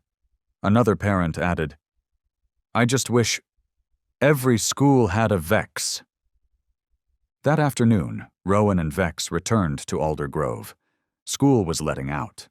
The children looked more at ease than they had that morning, but the usual noise was still missing. A little boy suddenly ran up and hugged Vex, then quickly pulled back, glancing nervously at Rowan. "It's all right," she said with a smile. "Vex liked that hug." The boy giggled, then ran to his mother, who nodded at Rowan with eyes that held both apology and gratitude. The town was healing, but it wasn't forgetting. That evening, Rowan opened her notebook, one she rarely used but lately had returned to often, and wrote, "There are cracks that can't be sealed with steel or cement. They mend only with trust, and trust doesn't come from speeches or reports. It comes from a loyal gaze standing at the fence, knowing where danger hides before humans ever sense it." Below that line, she drew a small circle, her private symbol for Vex. Not a badge of heroism, a mark of irreplaceable presence. A dog who didn't wait for commands, but always arrived when it mattered. Rowan sat alone in the small meeting room at the end of the hallway, a space usually reserved for special incident briefings. The yellow light cast a soft glow over the weathered particle board table, where she placed a blank case folder. In front of her lay a report form for K9 Emergency Intervention Behavior, its fields neatly labeled Time of Detection, Response Level, Obedience Index, Final Outcome. She picked up the pen and managed only the first 2 words. K9, Vex. Then she stopped. Under the desk, Vex lay still. Not asleep, not looking at her either. He just stayed there, as if aware that he was being mentioned, but choosing not to interfere with how humans interpret the things he's done. Rowan stared at the box labeled Obedience Accuracy Rating, then drew a line straight through it. Because Vex didn't follow commands. But he wasn't wrong either. She used to believe every action in the line of duty could be analyzed, proper training, conditioned responses, procedures matched with protocols. But there was something in Vex that lay beyond all of that, and what unsettled her the most was he never once tried to prove it. The day she was officially paired with Vex, the head trainer warned her, "If you wait for him to follow orders, you'll be disappointed. But if you know when to stand still and listen, sometimes he'll show you what the human eye can't catch." At the time, she thought it was just a poetic excuse for an unruly dog. But after what happened at Alder Grove, she never dared to underestimate those words again. Rowan replayed the footage from her body camera. The moment Vex suddenly stopped, ears upright, body stretched taut like a drawn wire. Then the moment where no command was issued, but Vex darted through the fence, leapt over the ditch, and chased the suspect with such precision that none of the officers could react in time. It all happened before she even understood what was going on. But Vex already knew. Rowan jotted a few lines in the report. Initiated intervention independently. No commands given. No injury caused. Target engaged. Child rescued. Immediate threat neutralized. She paused, crossed it all out, and wrote a single line instead. Intuitive response, unquantifiable, but irreplaceable. That afternoon, she sat down with Dr. Elroy, an animal behavior expert brought in by the department after the incident. He'd helped develop the K9 behavioral assessment program, the very one Vex had been trained under, but never quite fit into. "You know why Vex is hard to train?" Elroy asked, holding a copy of his bio-neural analysis. Rowan shook her head. "Because he wasn't programmed to follow. He was taught to feel, then choose. It's a protocol we tested on only a few subjects. Vex is one of the rare cases." So the behavior at Alder Grove wasn't random? Elroy looked at her. Instinct, but not the predatory kind. A social kind of intuition. Dogs, especially German shepherds, are remarkably sensitive to nonverbal cues between humans. But Vex, he decodes. Rowan couldn't remember when she'd become the kind of person who listened to scientists describe a dog as a silent social interpreter. But when Elroy added, "We think we teach dogs, but with beings like Vex, sometimes it's us who need to learn how to listen." She didn't argue. Because she had listened, and he had answered, not in words, but unmistakably. That night, back home, Rowan opened her private notebook, the one she never used for reports, the one she never had to turn in. She wrote, "Some reflexes are trained. Some choices are reasoned. But Vex, you didn't choose with logic. You didn't act by manual. You just stood there, looked through the fence, and saw what I hadn't yet noticed." She scribbled a small note in the margin. "It's not about being a good dog. It's about knowing what we've forgotten. Not everything needs words to be trusted." Vex lay beside her, unmoving, but his ears flicked every now and then, like he was catching a thought as it passed through someone's heart. Rowan closed the notebook and looked outside the window, where the streetlights reflected on damp sidewalks and leaves still drifted in the breath of December. "If tomorrow you ignore the command again," she whispered, "I'll still follow." There was no bark, no tail wag, just a look, quiet, resolute, from someone who didn't need language to hold the line on what's right. Monday morning at Stone Bay Police Department began with an unusual hush. No chatter by the coffee machine, none of the usual banter from the patrol unit. The air felt as if dusted by something invisible, thin, but heavy enough to make everyone feel that something had happened and was waiting to be named. Rowan walked into the briefing room under the direct summon of Chief Max Thorne. Vex followed closely behind, step by step, light and steady, as if he knew this time wasn't a field mission, but a different kind of investigation altogether. The small room was lined with 3 soundproofed walls and a single glass panel reflecting harsh white light. At its center stood a long table, where Captain Thorne was already waiting, one hand resting on an unsigned report. "Take a seat, Officer Calder." His voice wasn't harsh, but it held no warmth either, the kind of tone that came from someone who had seen too many mistakes cloaked as good intentions. Rowan pulled out a chair and sat upright. Vex didn't lie down. He stood beside her, eyes fixed on her face. "I've read the report," Thorne began, tapping the edge of the file with measured rhythm. "I want to hear it from you. Why, upon detecting the first signs of suspicion, did you not intervene immediately?" Rowan took a deep breath. She'd expected this question. Anticipating it didn't make it easier to face. "Because I didn't see anything," she said slowly. "No threatening behavior, no weapon. nothing concrete enough to act on. Then what exactly did you base your next actions on? Calling backup? Authorizing a pursuit?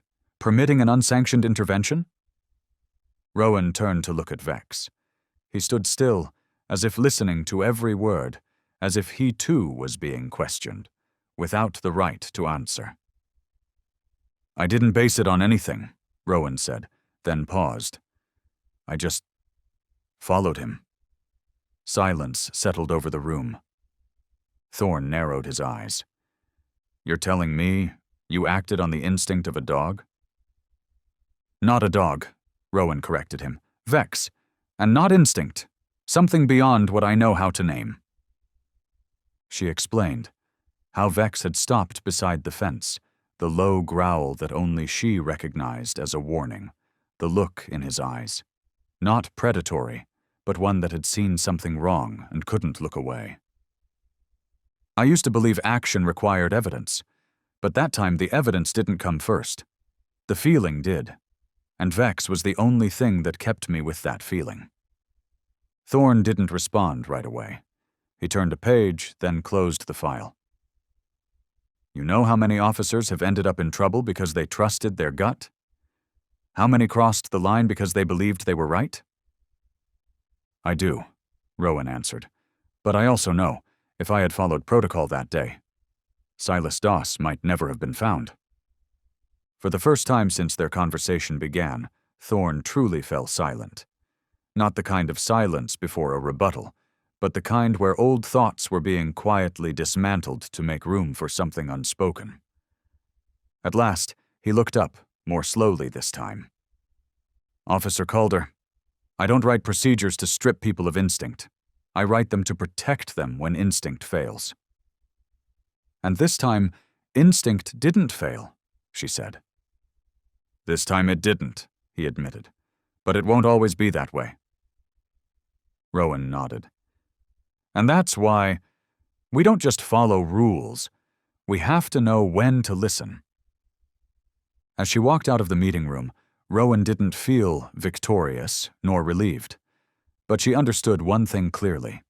In a world built on procedures, reports, and rational judgment, there was still space for the unexplainable, as long as it came from a heart that refused to give up. Vex walked beside her, silent, his tail steady, not wagging, but never lowered. He didn't care whether he was cleared or recognized. For him, the job had been finished the moment his eyes saw through the fence and realized the boy was standing on the wrong side of safety. That night, Rowan added one final line to the journal entry from the day before. Vex is not my tool. He's the choice I've learned to trust, even when that choice exists in no manual I've ever studied. And sometimes, the things not found in manuals are what save lives. The late winter wind in Stone Bay carried the scent of dry grass and a chill just sharp enough to make one's hand seek a pocket. Gone was the blinding cold of early frost. What remained was a gentle bite that reminded her peace was something to hold on to, inch by inch. Rowan tightened the strap over her shoulder. Vex walked at her side, steady as always, not hurried, not distracted. His ears stood tall, his eyes scanning every corner of the street as if hearing something no one else could. A morning like many. But not just another morning. The Aldergrove school gates had opened. Children's laughter rang out, tangled with the sound of the bell signaling class time. The kids poured in like a wave breaking free, each carrying a swaying backpack and a different kind of excitement. And in the midst of it all, as always, a small hand rose from the edge of the playground, near the flower bed replanted after everything had happened. Silas Doss, still wearing his moss-colored sweatshirt, red cap tilted sideways, and that shy little smile. He raised his hand and waved, not loudly, not running over, just a quiet wave, like a greeting meant for the two souls who never missed a morning in his world. Vex didn't wag his tail. He didn't step forward either. He simply stopped and turned his head toward the school gate, where his gaze met Silas's for a brief moment, like a final check to confirm. "Today is safe." Rowan glanced at Vex, then gave a slight nod. They continued walking, without needing a word. From that day on, Rowan's morning patrol always began at the same corner of the fence where Vex had once stopped. No orders were given, no special directive issued. But the entire team quietly understood. This was a place that needed to be passed first. Not out of fear, but because there was a reason no one had to explain. One morning, while Rowan paused by the coffee machine, she overheard a new officer whisper, "What's the big deal about that school? Why do we stop there every single day?" Another officer responded, "Because there's a dog who never skips the spot where he once saved a child." No one laughed, and no one disagreed. Some days, Silas didn't come out to the yard. Some days, he simply stood behind the classroom window, looking out. But Vex always stopped at the same place. His eyes never changed, still calm, still scanning the schoolyard with a silent precision no surveillance device could ever match. The act wasn't grand. It wasn't heroic. It wasn't recorded in any official report. But each morning, a few parents waiting for their children would nod as Rowan and Vex passed by. Some offered a look of relief. Some smiled. And one, Silas's homeroom teacher, once rested a hand on Rowan's shoulder and said quietly, "I once dreamed the boy vanished. But then I saw Vex in the dream. He didn't move, but I knew everything would be okay." Once, while passing through the schoolyard, Silas handed Rowan a folded drawing tucked into a slightly crumpled A4 sheet. It was a sketch of Vex, tall, upright, ears alert, standing beside a gate with a small boy waving nearby. No one had to ask who the boy was. In the bottom right corner, in slanted pencil lines, were the words, "The dog who doesn't speak, but knows everything." Rowan brought the drawing back and pinned it above her desk at the station. Whenever she had to write a report about something she couldn't quite explain, she'd look up at that line and remember that some truths live only in things that can't be reasoned. That morning, after the rain cleared and sunlight returned, a new teacher stepped onto the schoolyard and curiously asked Silas, "Why do you wave that way every morning? There's no one there." Silas didn't answer right away. He turned his head toward the fence. Vex was standing there, as he did every morning, head tilted, gaze steady. "I'm waving to Vex," Silas replied. "He always checks if anything's wrong." The teacher chuckled gently. "And what about today?" Silas shrugged. "Nothing today," he said, then turned away and added, almost to himself, "Probably 'cause he already looked." Rowan and Vex moved on from the school. They continued their route through the remaining streets, passing the park, the old sandwich shop, the little bookstore on the corner, and the low-rise housing in the east side of Stone Bay. Each step, neither rushed nor hesitant, was part of a rhythm that people had come to trust. Not every story ends with applause or a medal. Some actions are remembered only by a look returned, a small hand raised, or a dog who never strays from his patrol route, even when no one's watching. Because for Vex, keeping others safe doesn't end with a single rescue. It's a habit, a choice, and a promise, repeated every morning without a word. One Friday afternoon, with the sun not fully set and late-day chill creeping into her fingers, Myra Doss found her son sitting quietly at his desk, his box of colored pencils sprawled open beside him. Silas wasn't drawing cartoon characters as usual. He wasn't sketching robots or deer in the woods like he often did. Instead, on a sheet of A3 paper taped to the tabletop, he had drawn something detailed, squares marked home, straight lines representing routes to school, and small red dots with little notations beside them. When Myra leaned down and gently asked, "What are you drawing, Silas?" The boy didn't look up. He answered evenly, as if explaining something universally understood. "A safety map. For you. So you'll know where Vex usually is." Myra stayed silent for a moment, not out of surprise, but because she couldn't stop the tightness rising in her chest.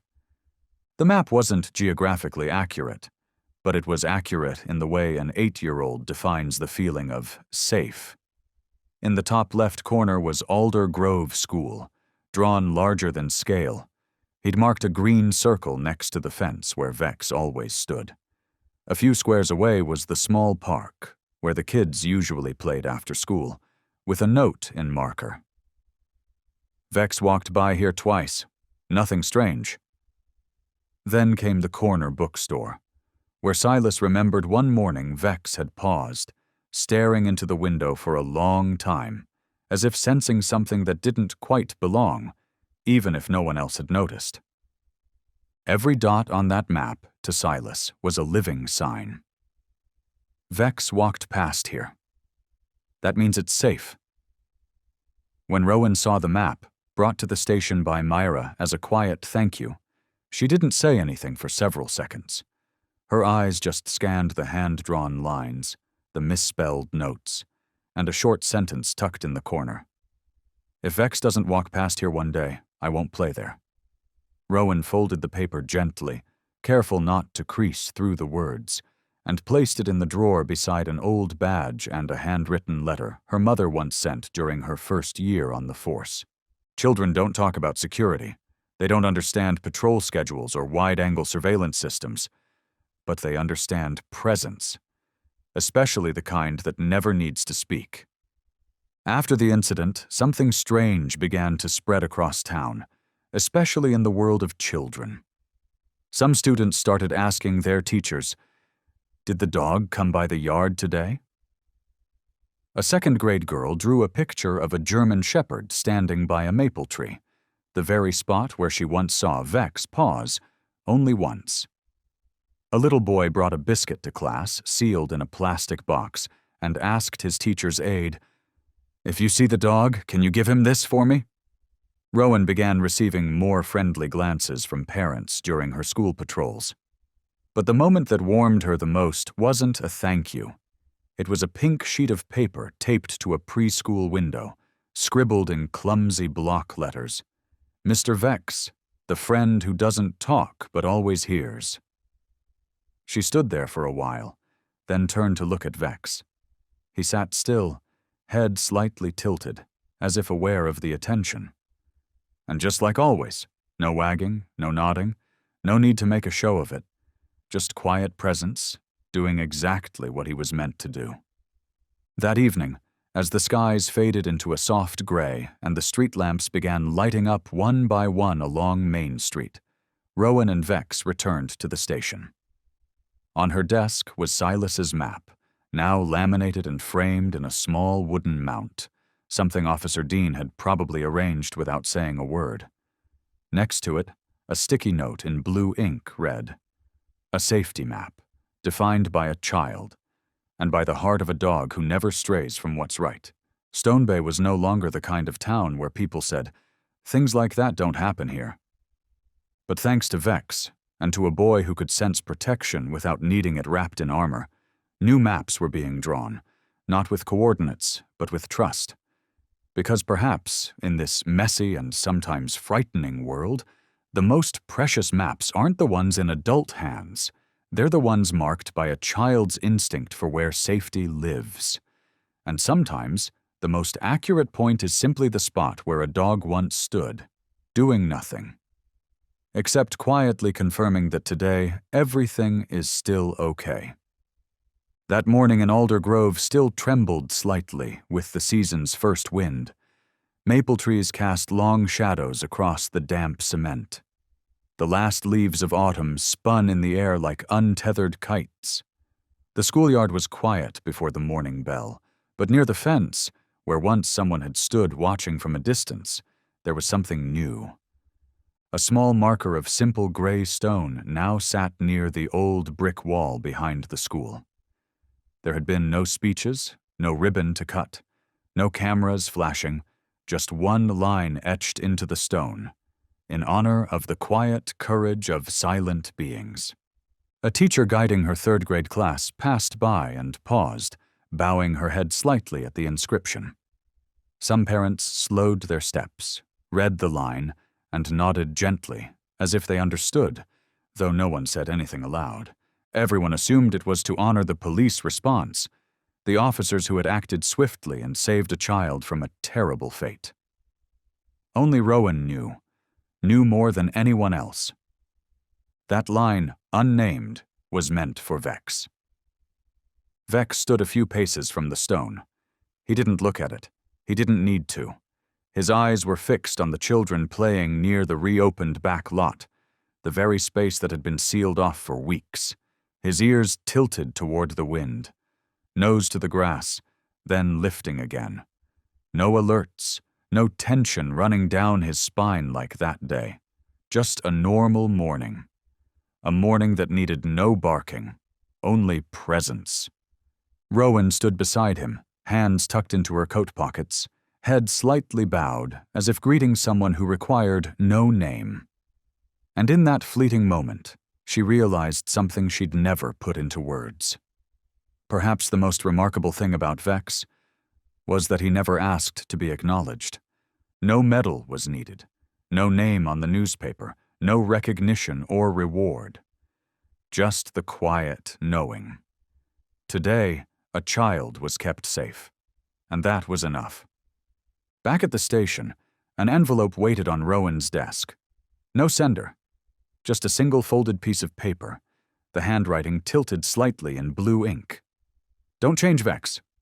Don't teach him to obey more, when sometimes the most necessary thing is to follow no one at all. No signature, but the handwriting was unmistakable. It belonged to Professor Landon, the first training advisor from the advanced cognitive K9 program Vex had once been part of. Rowan smiled faintly. She didn't need to wonder how he knew. Those who understand the essence of silence always find their own way to the end. That day, the team was dismissed early, but Rowan stayed behind to complete the final report for state headquarters. As she organized the files, her eyes paused at the final note section. Instead of writing, K9 performed according to protocol.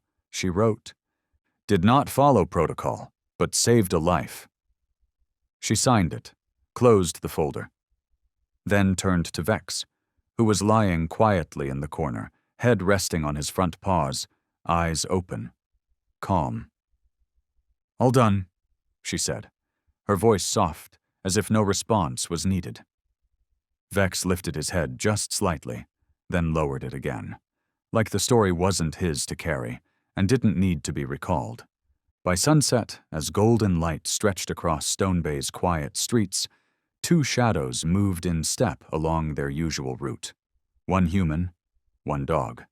A group of kids spilled out from the schoolyard, holding little hand-drawn maps, most likely copies of the one Silas had once drawn, now passed around as a game. A brown-haired girl waved, "Vex, did you walk by the bakery today?" Rowan bent down, answering for him. If there's anything strange, he'll stop.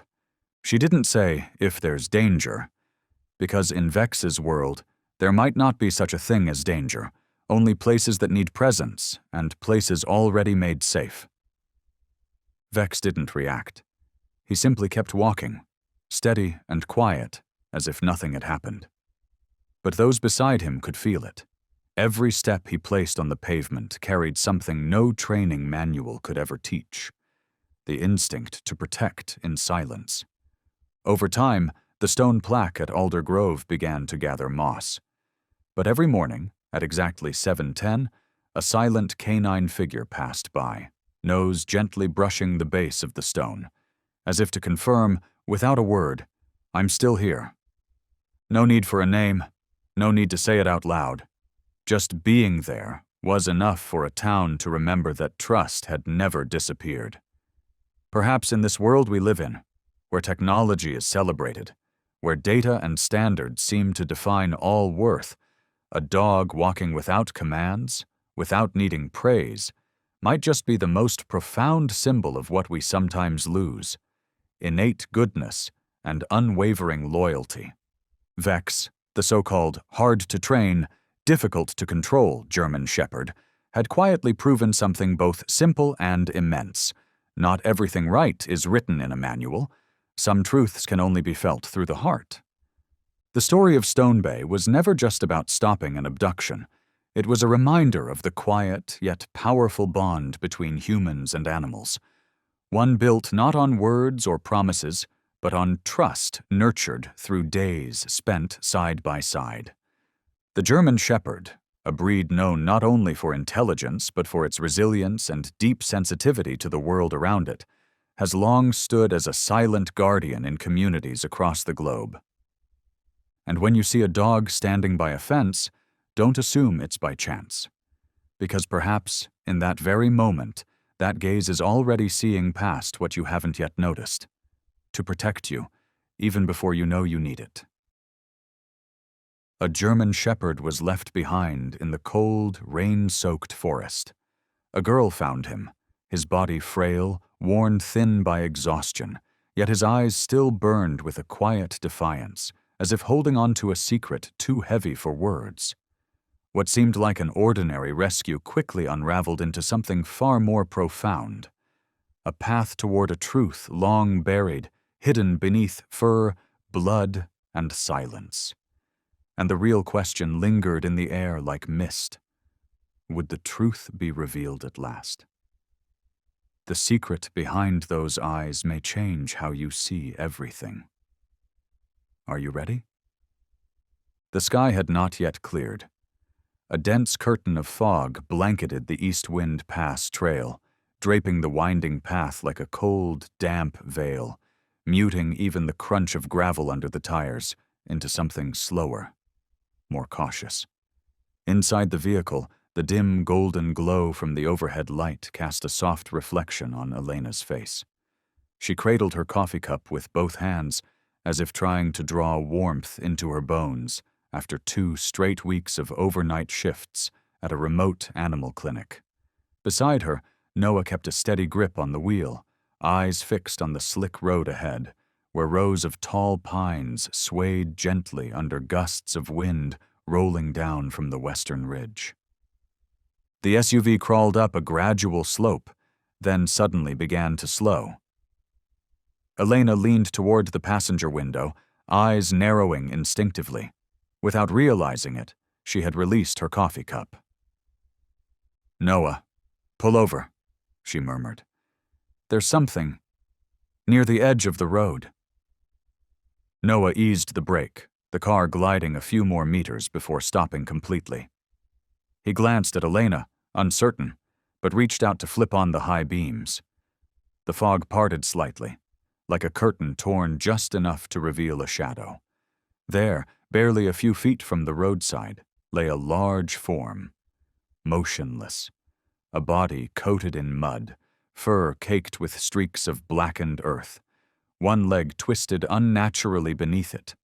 The rise and fall of its flank was so faint, so slow, it looked less like breathing and more like the final grip of something refusing to leave this world. Before Noah could protest, Elena had already opened the door. The soft thud of it closing was barely a sound. But in the hushed stillness of dawn, it rang out like a memory through the trees. She stepped out carefully, her boots pressing into the damp ground without a sound. As she moved closer, the shape came into focus. It was a shepherd, once strong, once built for service. His coat, once thick and radiant, was now marred by old blood and open wounds. A faded collar clung loosely to his neck, military-grade nylon, frayed with time, but unmistakable. This was no stray. Elena dropped to her knees. She extended her hand, palm up, every movement slow, deliberate, but sure. "Hey there," she whispered, her voice barely more than a breath. "I'm not going to hurt you." The shepherd didn't move. But when her fingers brushed gently against his chest, she felt it, a faint tightening beneath her hand. Not panic, not pain, but the residual reflex of a creature trained to trust, to wait, to protect. Noah crouched beside her now, eyes scanning the dog's body. Then he froze. "Elena, look, there." Tucked beneath the shepherd's stomach, just under a tangle of fur and dry grass, was a barely noticeable stirring. Not from the shepherd himself. Elena leaned in, swept the fur gently aside, and held her breath. Curled tight, pressed against the larger dog's fading warmth, was a tiny creature, a puppy, no larger than a palm. Its fur was soft, dark as soot, its eyes still only halfway open. A tiny pink nose quivered as it shifted slightly. Then came a sound, barely more than a whisper against the wind. A weak, trembling cry, reaching out for warmth. Elena dropped her hands to the cold earth, transfixed by the sight before her. In all her years working with abandoned animals, she had never seen anything like it. The shepherd wasn't lying there simply because he was wounded. He was shielding. His body was arched protectively, encircling the pup completely, as though every last ounce of strength he had left had been funneled into this final mission. Keep the small one alive. Noah's voice broke the silence. He's keeping the little one alive. Elena nodded, eyes burning but steady. She knew the signs. That the shepherd had remained like this all night, unmoving, through cold, pain, and silence, could only mean one thing. He had chosen to endure, for the sake of something he refused to leave behind. Her hand found the collar again. She turned it slightly, revealing a faint string of hand-carved numbers. Weathered, almost erased, but just enough remained. "Max?" she read softly. Neither of them said anything else. Noah brought a blanket from the back seat, while Elena carefully wrapped the pup in an old wool scarf she always carried on winter shifts. Max didn't whimper as they shifted his injured body, but his eyes, amber dulled by dried blood and grit, opened one more time, just long enough to meet Elena's, then closed. She named the pup on the spot, Ash, like the final flicker of a fire refusing to die. And as she cradled Max to her chest, her body began to tremble. Not from cold, but from the overwhelming feeling that she was holding something ancient, something sacred. A soul too long forgotten, clinging to its last purpose. Inside the car, Elena held Ash close, and Noah gently laid Max down on the padded blanket in the trunk. He turned the engine, letting the car shift into a slow reverse.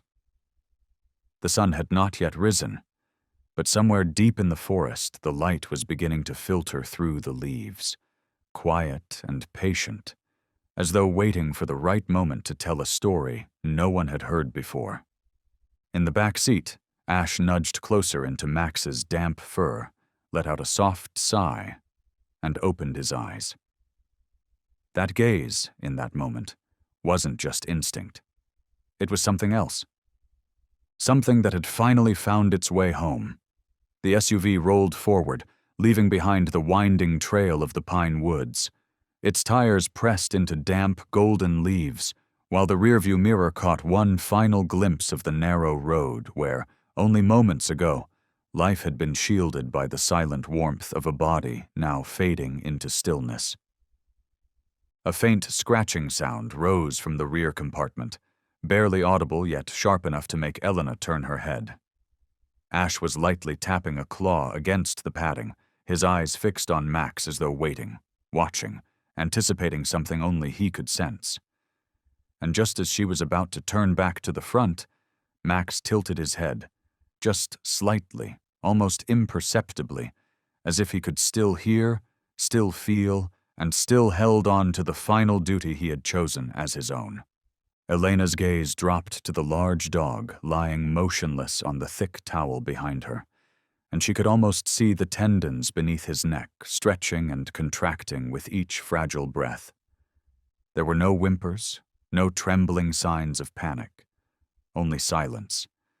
And yet in that silence there was something unsettling, something that made her skin crawl, as though she were sitting beside a machine once tuned to the rhythm of command, now broken, fractured, but still holding on to just enough consciousness to shield a life smaller, more fragile than its own. As the car turned into the gravel lot behind the veterinary clinic, the first light of dawn had only begun to emerge behind a veil of silver cloud drawn low across the mountainside. Dew on the windshield melted slowly into fine rivulets, trailing downward in sync with the gentle hum of the engine. Noah stopped the car, stepping out first, quickly swinging open the rear door to lift Max's heavy frame, while Elena cradled Ash close to her chest, wrapped snug in a soft towel. Together they entered through the emergency wing's back entrance, where only the dim blue fluorescence of a single overhead tube reflected against the sterile white tiles. Cold, but clean. Quiet, yet far from lifeless. Elena gestured for Noah to lay Max on the stainless steel table inside the minor procedure room. Beneath his thick fur lay countless scratches, bruises, and at least one deep gash along his left flank, still bleeding slowly, telling signs that he'd been losing blood for hours. And yet, inexplicably, there were no injuries to his abdomen or chest, the exact area where Ash had been nestled the entire time. It was as though Max had made a deliberate choice to turn his back toward the danger, keeping the warmest, safest part of his body between the threat and the life he was protecting. While Noah fumbled with warming the IV fluids, Elena bent low, running her hand gently along Max's body to check for muscular response. But as her fingers reached his neck, they halted. The collar. Thick canvas, dulled with age, frayed at the edges. But the buckle was intact, unbroken. No name tag, no emblem, no insignia. She leaned closer, eyes narrowing, pressing in to examine the underside of the collar. The surgical lamp caught a sliver of dull metal, illuminating it just enough to reveal, etched deep and with a hand untrained but precise, a faded string of numbers. 7439-MX.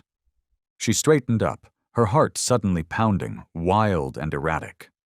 That number, that prefix 7439, was no random sequence. She remembered it clearly from a training rotation 3 years ago, a visit to the K-9 tactical unit at Fort Birch.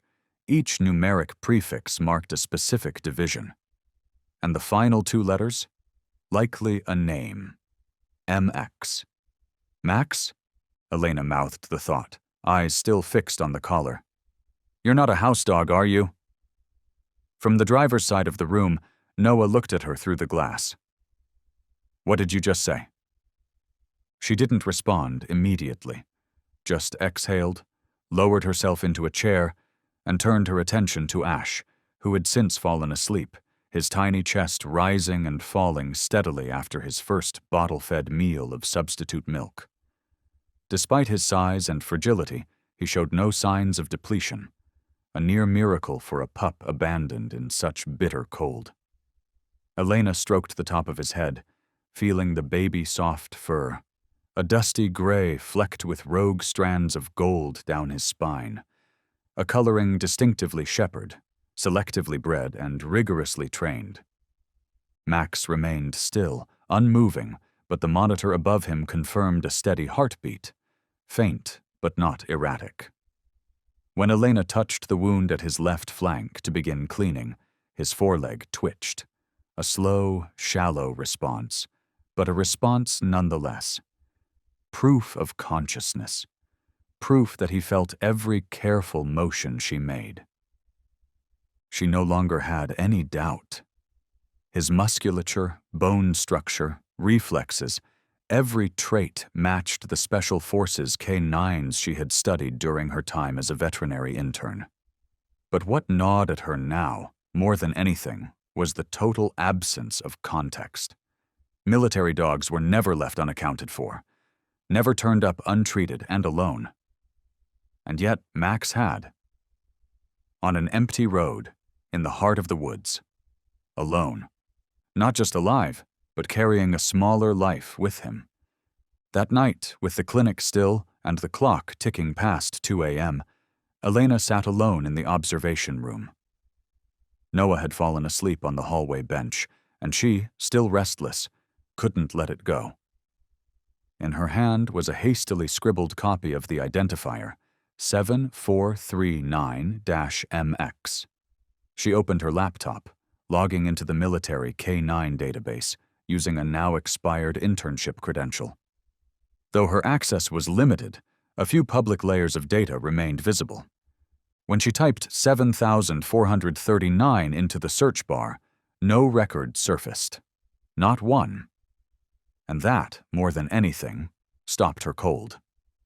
A unit redacted from public records meant only one thing.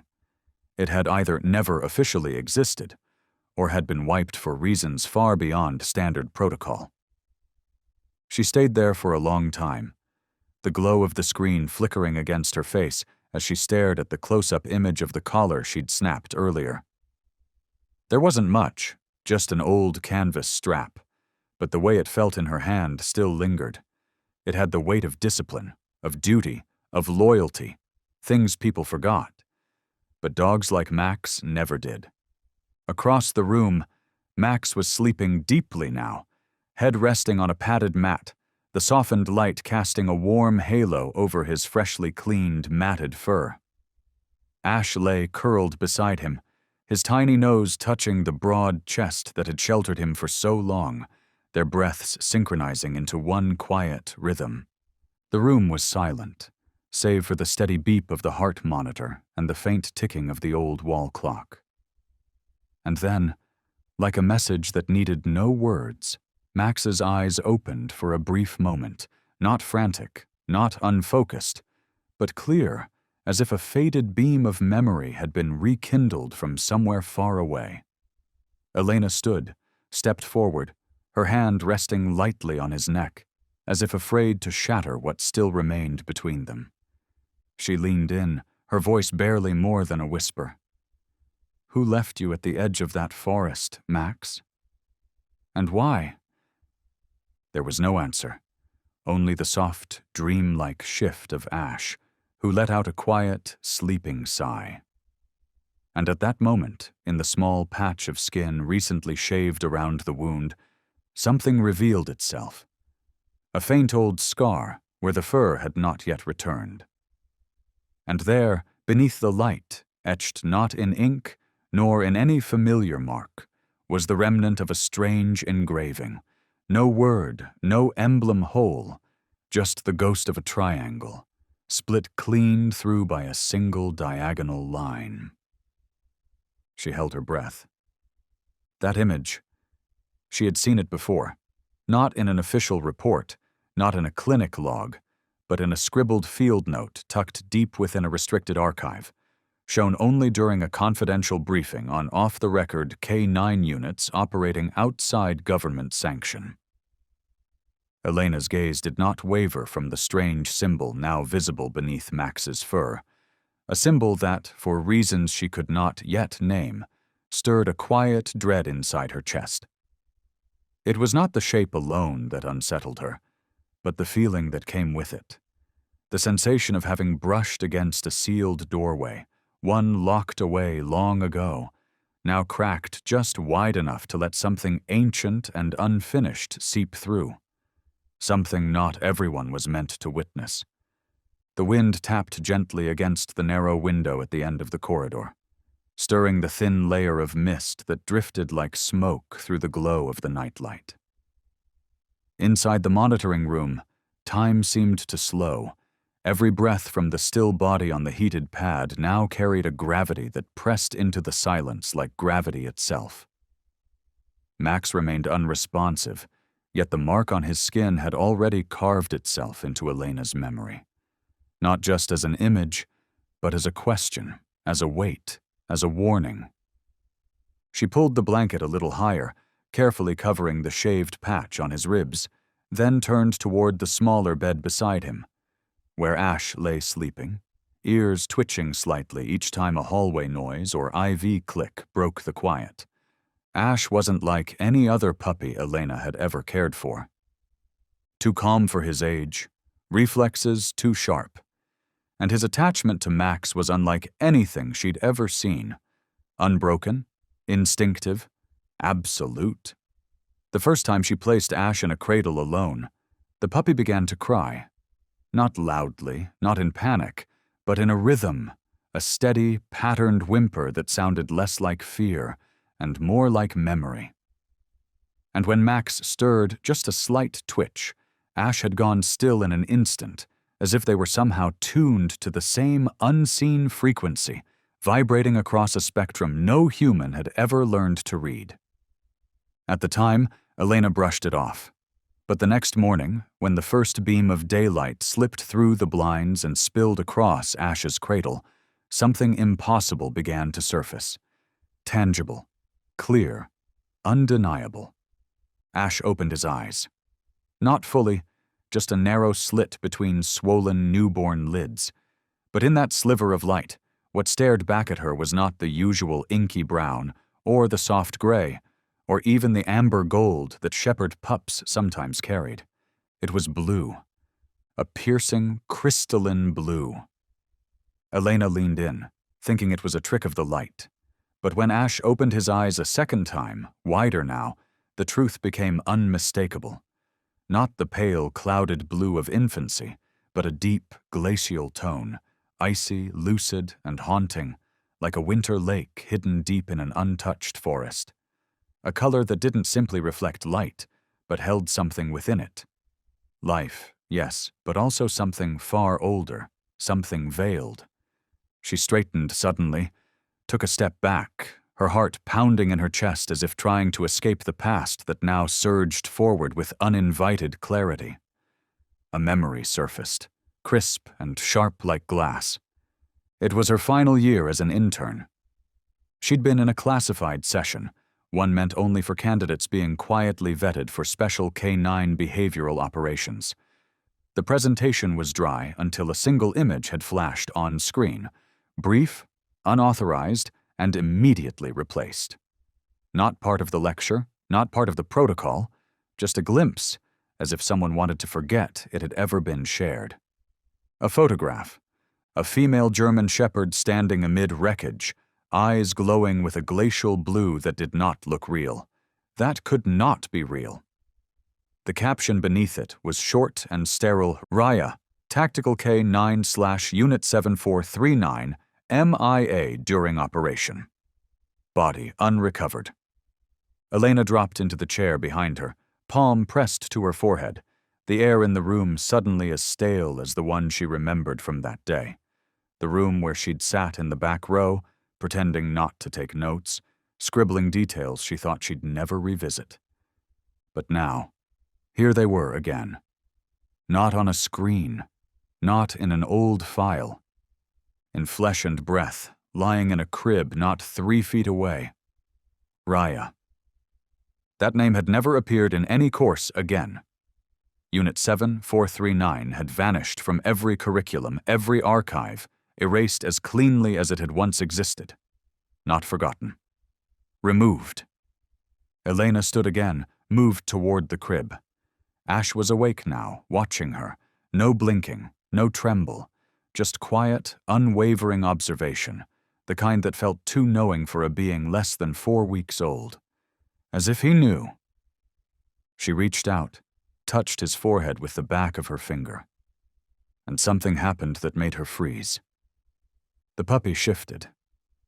He leaned forward, gently pressed his tiny snout against her fingertip, then closed his eyes and exhaled. One long, slow breath. In that moment, the world seemed to hush. The soft beeps of machinery faded. The lights lost their glare. And all that remained was the steady rhythm of her heartbeat, matched by the quiet breath of the tiny creature before her, as if between them a connection had been made. Not born of science or instinct, but of something older, something remembered. She didn't speak. Couldn't speak. Her eyes drifted to Max, still motionless, still breathing shallowly, each rise and fall of his chest catching the sterile light in a way that made it shimmer like a held breath. And if you looked close enough, you might see the faintest twitch of his eyelids, as though, from somewhere far away, he could still hear something. Something faint, but familiar. Elena stepped out into the hallway, her hands gripping the printout she had saved from that long-forgotten lecture. In the clarity of morning, the photo shimmered with a strange blue tint. The eyes in the image, Raya's eyes, looked back at her with the same depth and stillness she'd just seen in Ash. Not a resemblance, a return. She had never imagined herself becoming the kind of person who would stand at the edge of something like this, a witness not just to an injured animal or a mysterious arrival, but to a fragile thread pulled taut between a past obscured by silence and a present thick with unanswered questions. And yet, as she returned to the quiet recovery room, standing there between Ash and Max, she no longer felt like a mere veterinarian in a sleepy mountain town. Something had shifted, and with that shift came the unsettling sense that she was now holding a piece of something larger, something real, a piece of the truth. And that truth was beginning to open its eyes. The door creaked softly behind her, and from the direction of the front desk, Noah's voice rose, hesitant, tinged with something that felt like worry just beginning to bloom. "Elena, someone's asking for you. They didn't leave a name. Just said, it's about the big dog." Elena stood motionless, her hand still resting on the cradle where Ash lay, her gaze fixed on the small pup. Ash's eyes opened again. And this time, the shimmer of blue in them wasn't just color. It was a signal. Someone had come back. Without a word, she stepped out of the room and gently closed the door behind her, leaving only the silence of the clinic hallway, broken only by the wind brushing through the ventilation slats, stirring a few stray papers on the reception desk. Noah stood beside the landline, its screen still glowing faintly, the words "unknown caller" flickering beside a dim icon, pulsing softly, evidence that the call had ended only seconds before. "Elena," Noah said, his voice low and deliberate, as though each word needed to be measured. "They called and said just one thing. Return the dog. $10,000. No trouble." Then they hung up. Elena stepped closer, her hand resting against the worn wood of the counter, her eyes unblinking. "Male or female voice?" "Male," Noah answered. "Deep, no inflection, like someone reading a line of code." They stood there in silence, as though even the air around them had paused, every sound in the clinic giving way to a stillness that felt almost ritual, one of those moments that arrive without warning, without form, but are heavy with the sense that something has begun, something irreversible, like fog folding low over mountaintops after a long, unbroken rain. Elena pulled a chair and sat down slowly, her gaze fixed on the now darkened phone screen. "We didn't report this. No one knows about Max or Ash, except you, me, and the two techs who were on the night shift." Noah nodded, arms crossed, his eyes scanning the glass doors that looked out onto the lot. "I checked the entrance cams. No unknown visitors, no plates that stood out. But they know. They know Max is here." She said nothing. Just turned to look out the window, where the clinic's rescue van sat unmoving beneath the tall pine trees, the branches swaying slightly in the morning wind, as if they too were trying to hold on to secrets the earth had only just begun to reveal. $10,000. That wasn't the kind of money an ordinary person offered for an injured dog. That was a signal, an offer. And every offer begins with something of value that can't be named out loud. Elena opened her laptop and logged into the internal directory she'd once been granted access to during her internship at Fort Birch. Each time her fingers struck a key in the search bar, she felt herself being pulled backward into a place built of lessons and discipline, of memory stored in muscles and motion, now reappearing in the form of blood and fur, of glances and breaths. No results for MX. No results for 7439. But when she typed Raya and filtered through the non-public training archives, a single shadowed file appeared, its details barely visible, its description stripped down to one line. Tactical Response Unit R Delta. Target retrieval. Status: unconfirmed alive. A part of her wanted to believe it was random, an oversight, a forgotten file left behind by mistake. But deep down, where instinct overruled denial, she knew nothing in those records was ever accidental. Elena returned to the room. The door remained closed, but from within she could hear it again. That soft, steady scratching, not the erratic click of claws on tile, but something more deliberate.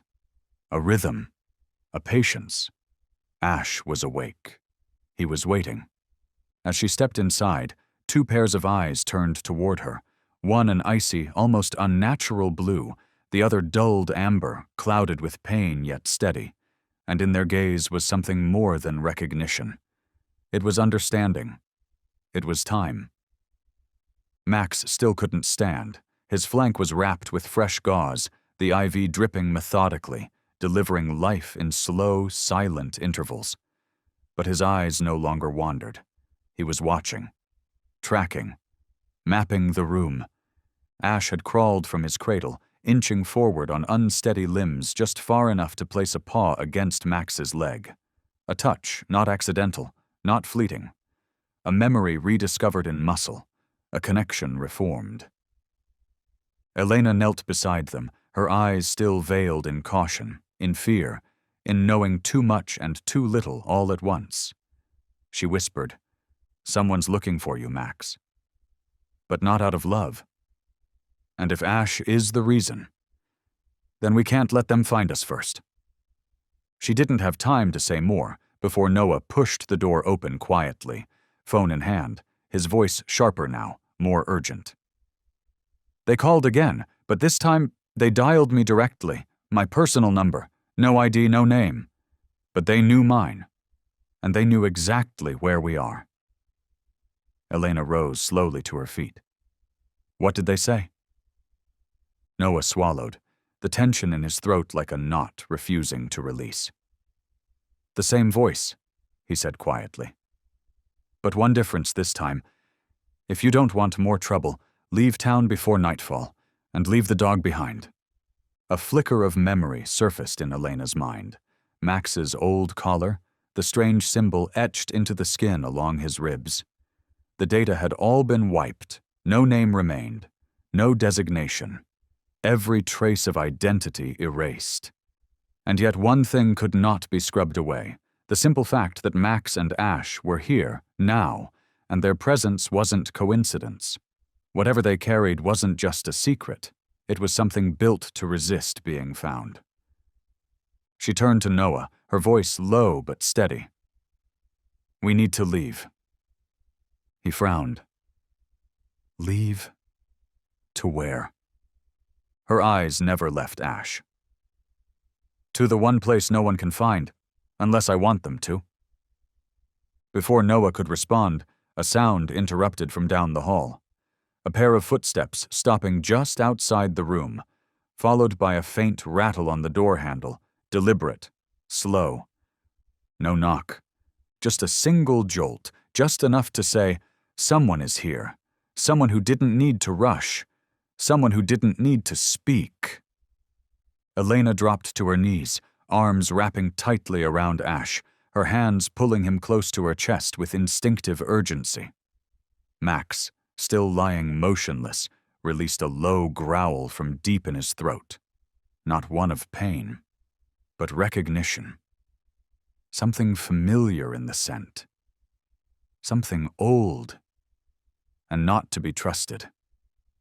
Noah stepped back, his hand already resting on the hallway light switch. His eyes moved toward the fogged glass of the door, where droplets of rain had begun to trickle down like lines of thought bleeding through silence. No one opened the door. No one walked away. There was only the weight of presence, quiet but heavy as a shadow that had never been named. "Elena," Noah said under his breath, "get ready. We're leaving tonight." She nodded, gaze still fixed on the door, then turned and moved swiftly into the recovery room. She wrapped Max in a soft blanket, securing the splint around his injured leg with careful straps. He didn't resist. He didn't cry out. He only looked at her, eyes steady, as though he too understood that tonight wasn't just another night. It was a turning point, and survival wouldn't come through noise, but through stillness. Ash fit snug in a cloth carrier lined with towels, nestled close to Elena's chest. He didn't make a sound, just pressed his head gently against her every time she turned. They left the clinic in the deep hours of night. The rain had lightened, but still fell in fine sheets, enough to wash away any footprints left on the worn steps behind them. Parked 3 doors down, almost swallowed by darkness, was a black SUV without plates, silent and waiting, like a memory that hadn't been remembered yet. Noah didn't look toward it. He opened the car door, started the engine without headlights, and as the SUV backed down the gravel path, the rear wheels let out a soft squeal, the sound of tension held in the cold bones of the earth. The cabin in the woods, once used as a summer retreat by Noah's late uncle, sat over 40 minutes outside town, beyond cell coverage, without power, without signal, just a rusted tin roof, and the scent of dried pine soaked into the wood of forgotten walls. Noah followed the forest trail, tires crushing wet leaves and soft gravel, flanked on both sides by trees tall as cathedral pillars, their trunks like the vertebrae of land untouched by city light.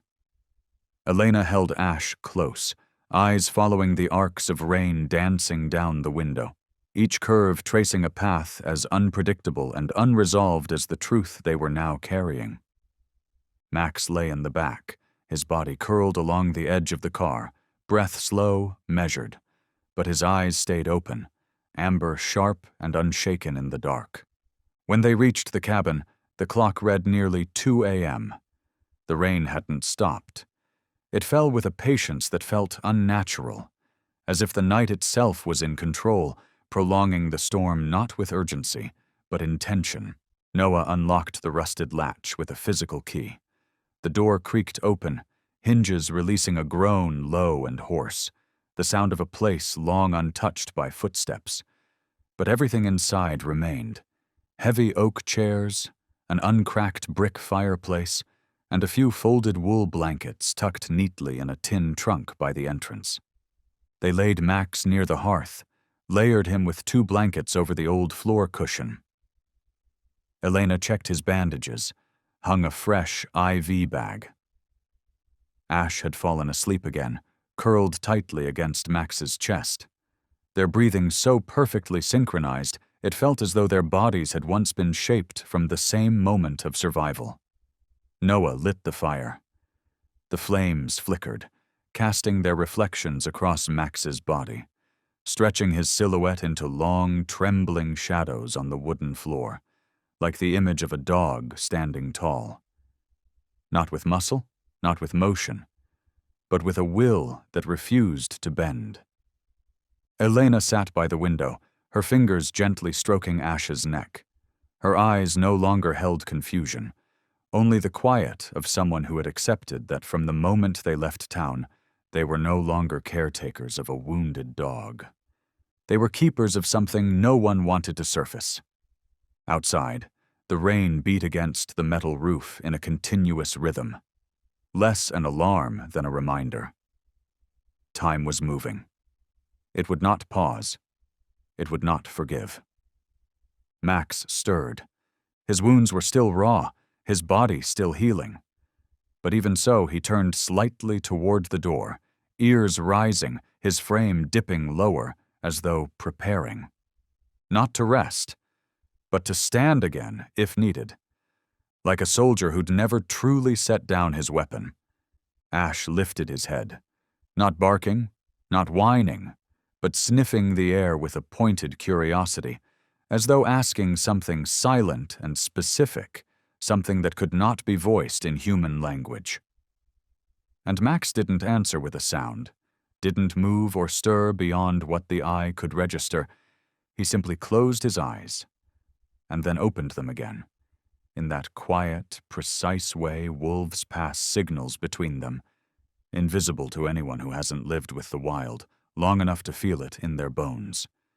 Elena turned toward the forest, where the tree line stretched like a veil over the earth, no light reaching its undergrowth, only the rain tracing long, liquid shadows across the ground, painting streaks so black and slender they looked less like natural formations and more like the evidence of something moving, something pacing the seam between what could be seen and what had never taken full form.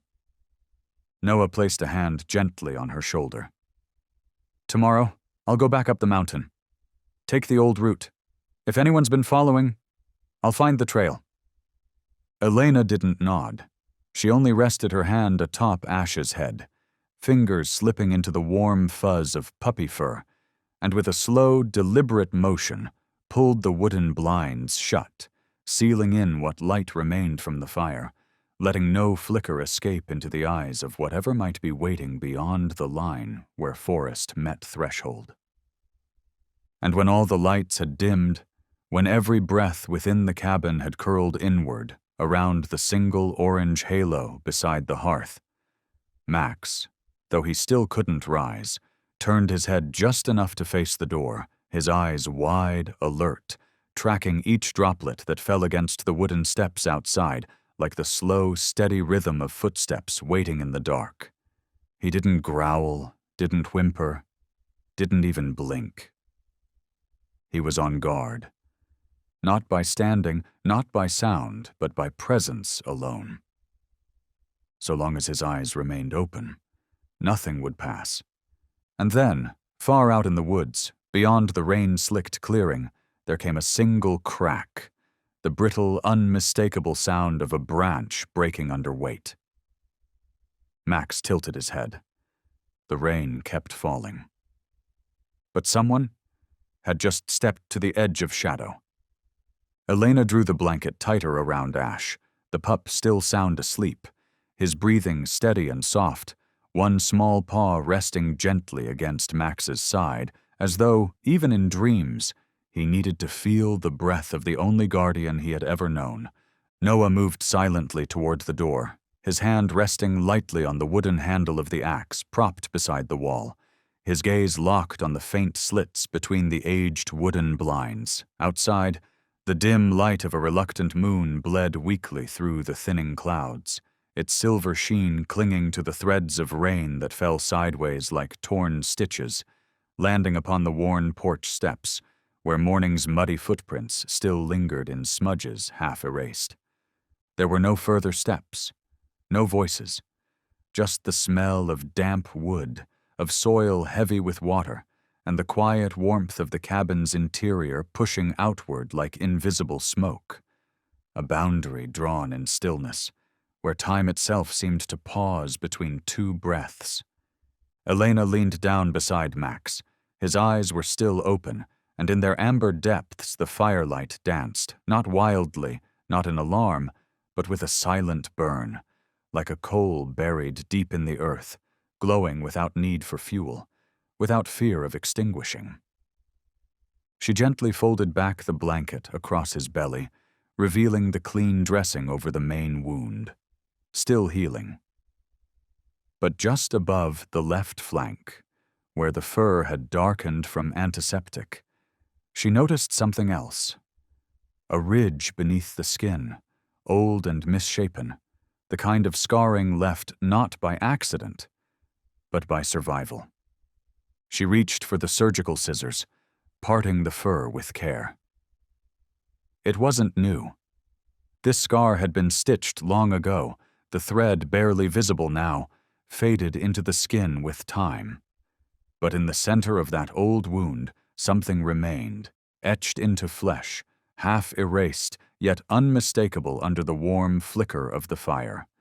7,439, K9, Elena said nothing. She laid her hand against Max's side, softly, barely pressing, as though afraid the truth would vanish if touched too hard. Then she leaned closer, examining every line, every faded contour. These weren't civilian tattoos.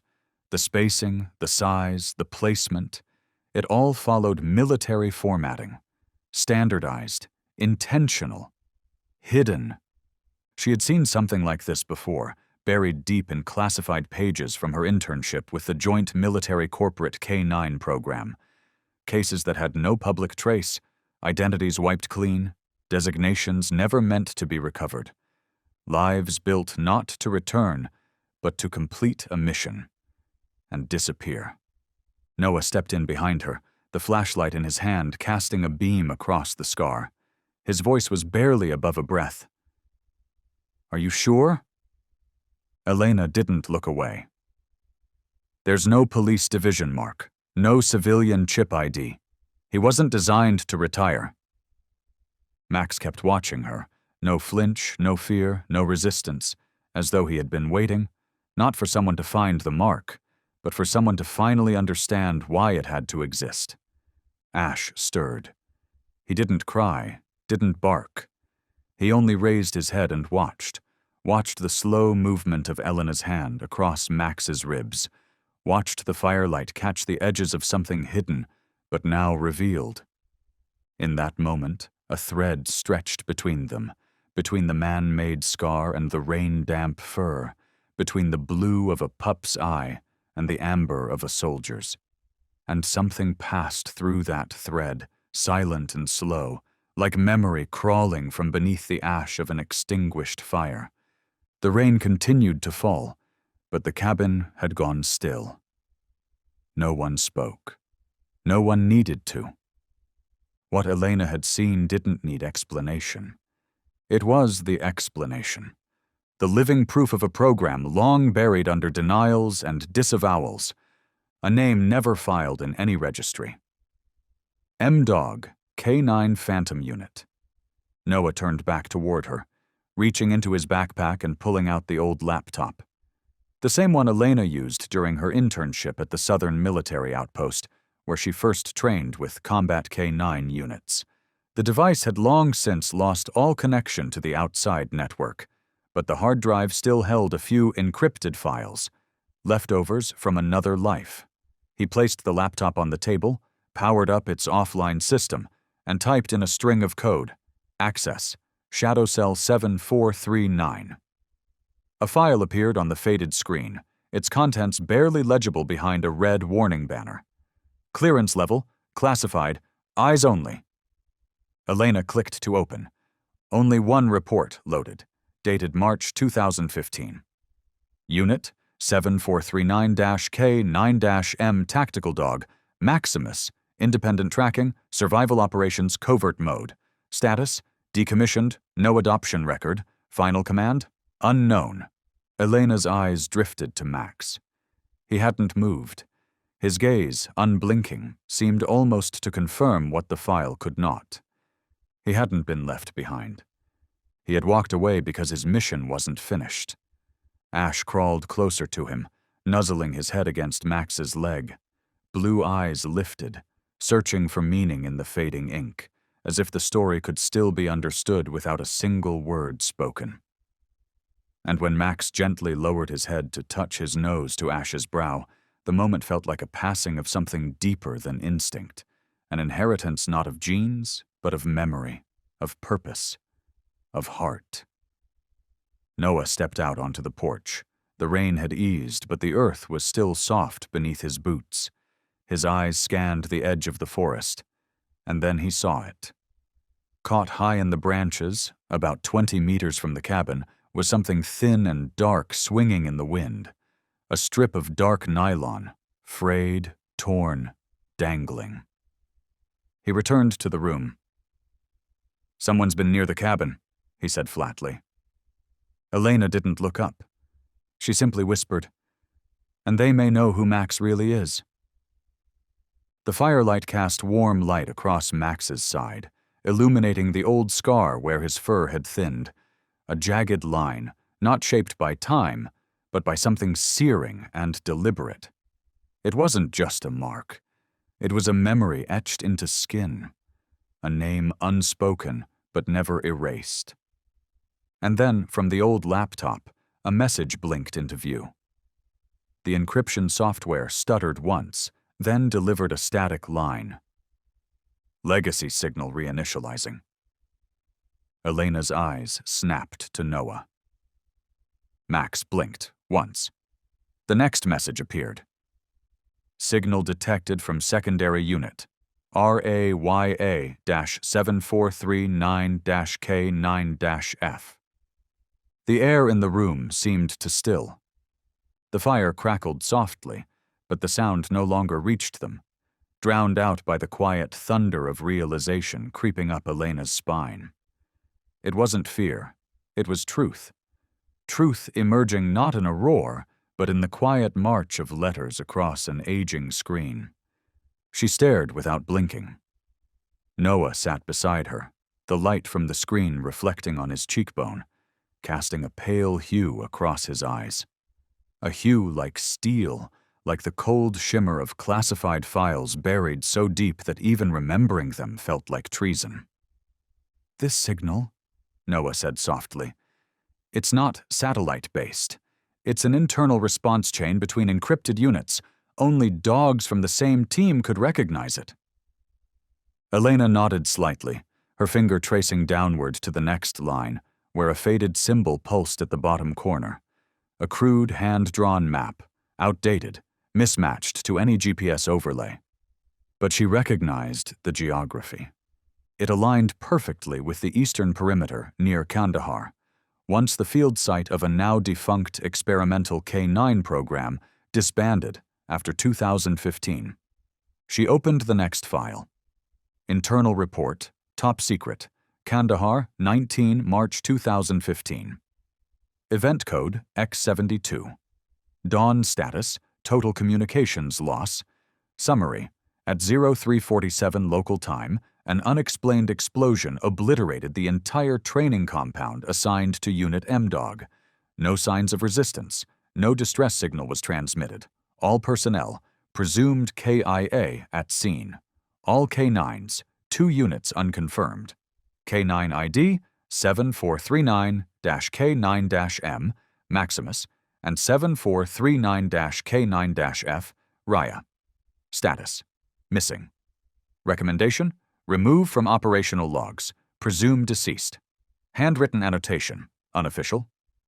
Raya is genetically divergent, latent blue eye trait, unquantifiable empathy index, unusual signal synchronization, unknown post-incident effects. Elena read each line with care.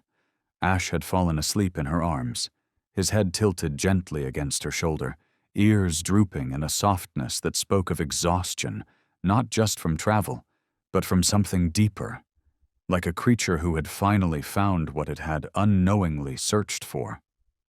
Max didn't move, but his eyes, those unshaken, ancient eyes, remained open, as if he were remembering it all.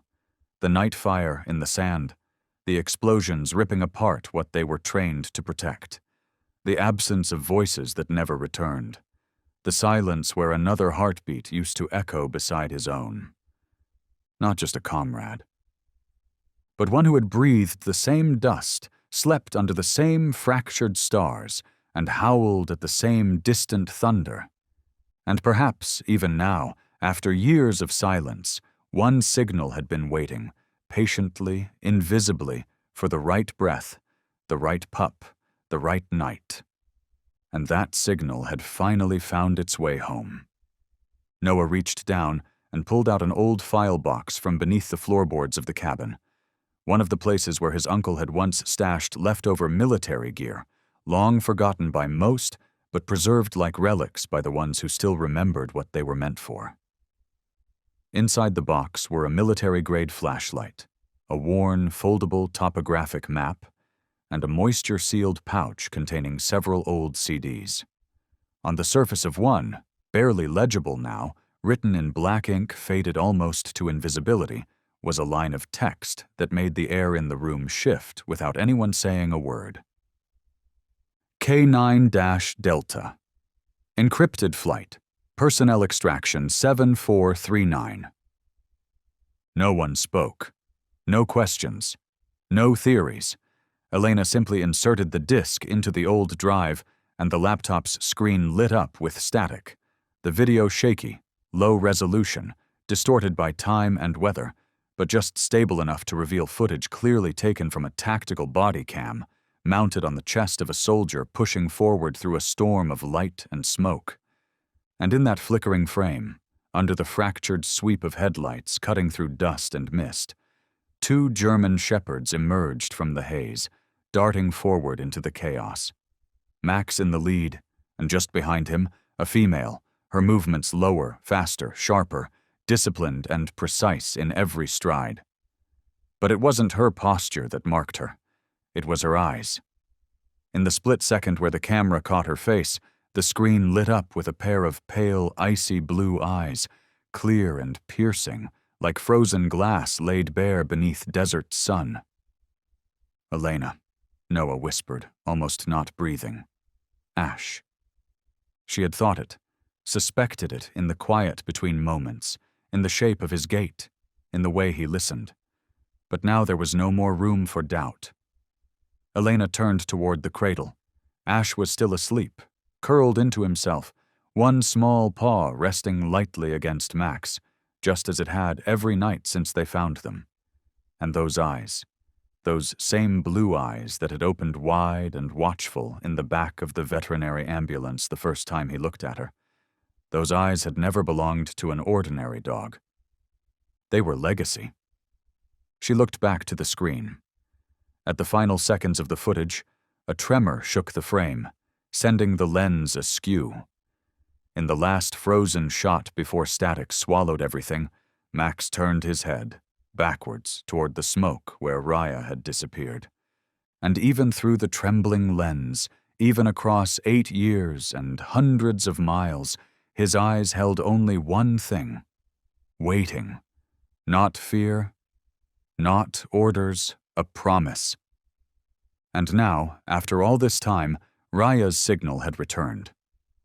Elena opened a digital map of the Virginia region, filtering for low-band transmission frequencies, her fingers steady even as her breath caught between each line of data.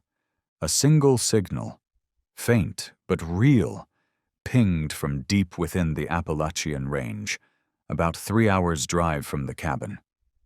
The coordinates didn't match any rescue station, K9 base, or police unit. No towers nearby, no relay points, just forest.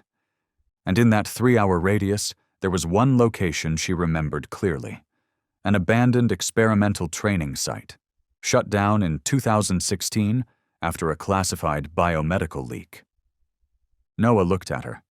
He didn't need to ask, because Max was already standing. Not strong, not steady, but upright, his eyes locked on the cabin door as though he had been waiting for it to open since the moment they arrived. Ash stirred in his cradle, blinking slowly. All 3 of them turned, silently, toward the same direction. And just as Elena reached for the keyboard, saving the new coordinates to the hard drive, the screen cut out. Gone. Black. The darkness swallowed the cabin, and in its place came the wind, carrying something strange. Not the damp scent of rotting wood or fallen pine, not the familiar must of rain on metal. Something sharper, sweet and metallic, like gas escaping from a ruptured pipe, or a memory dug from soil too deep for time to wash clean. Max leaned forward slightly, ears rising like 2 drawn arrows, rigid and alert. Ash jolted, gave a small, startled cry, and then pressed himself close to Max's chest, where the heartbeat remained unchanged, not frantic, not afraid, only steady with the sharp focus of a creature who had slept too long under the shadow of combat to ever truly rest. Elena rose, reaching for the flashlight. With a click, a warm amber beam cut across the room to the opposite wall. Nothing moved. Nothing appeared. But the smell lingered, clinging to the grain of the wood, curling into the seams of the walls like dust blown in from a place that no longer existed. She turned toward Noah, who had stepped to the window, fingers gently resting on the latch, his gaze frozen, unblinking, as though hearing something that had no sound, only weight. "Elena," he whispered, "do you still have the backup drive? From the treatment station at Fort Lester?" She nodded, and with 2 swift steps, she pulled a weathered suitcase from beneath the bench, opened the side compartment, and drew out a small silver-gray hard drive, dusted but untouched.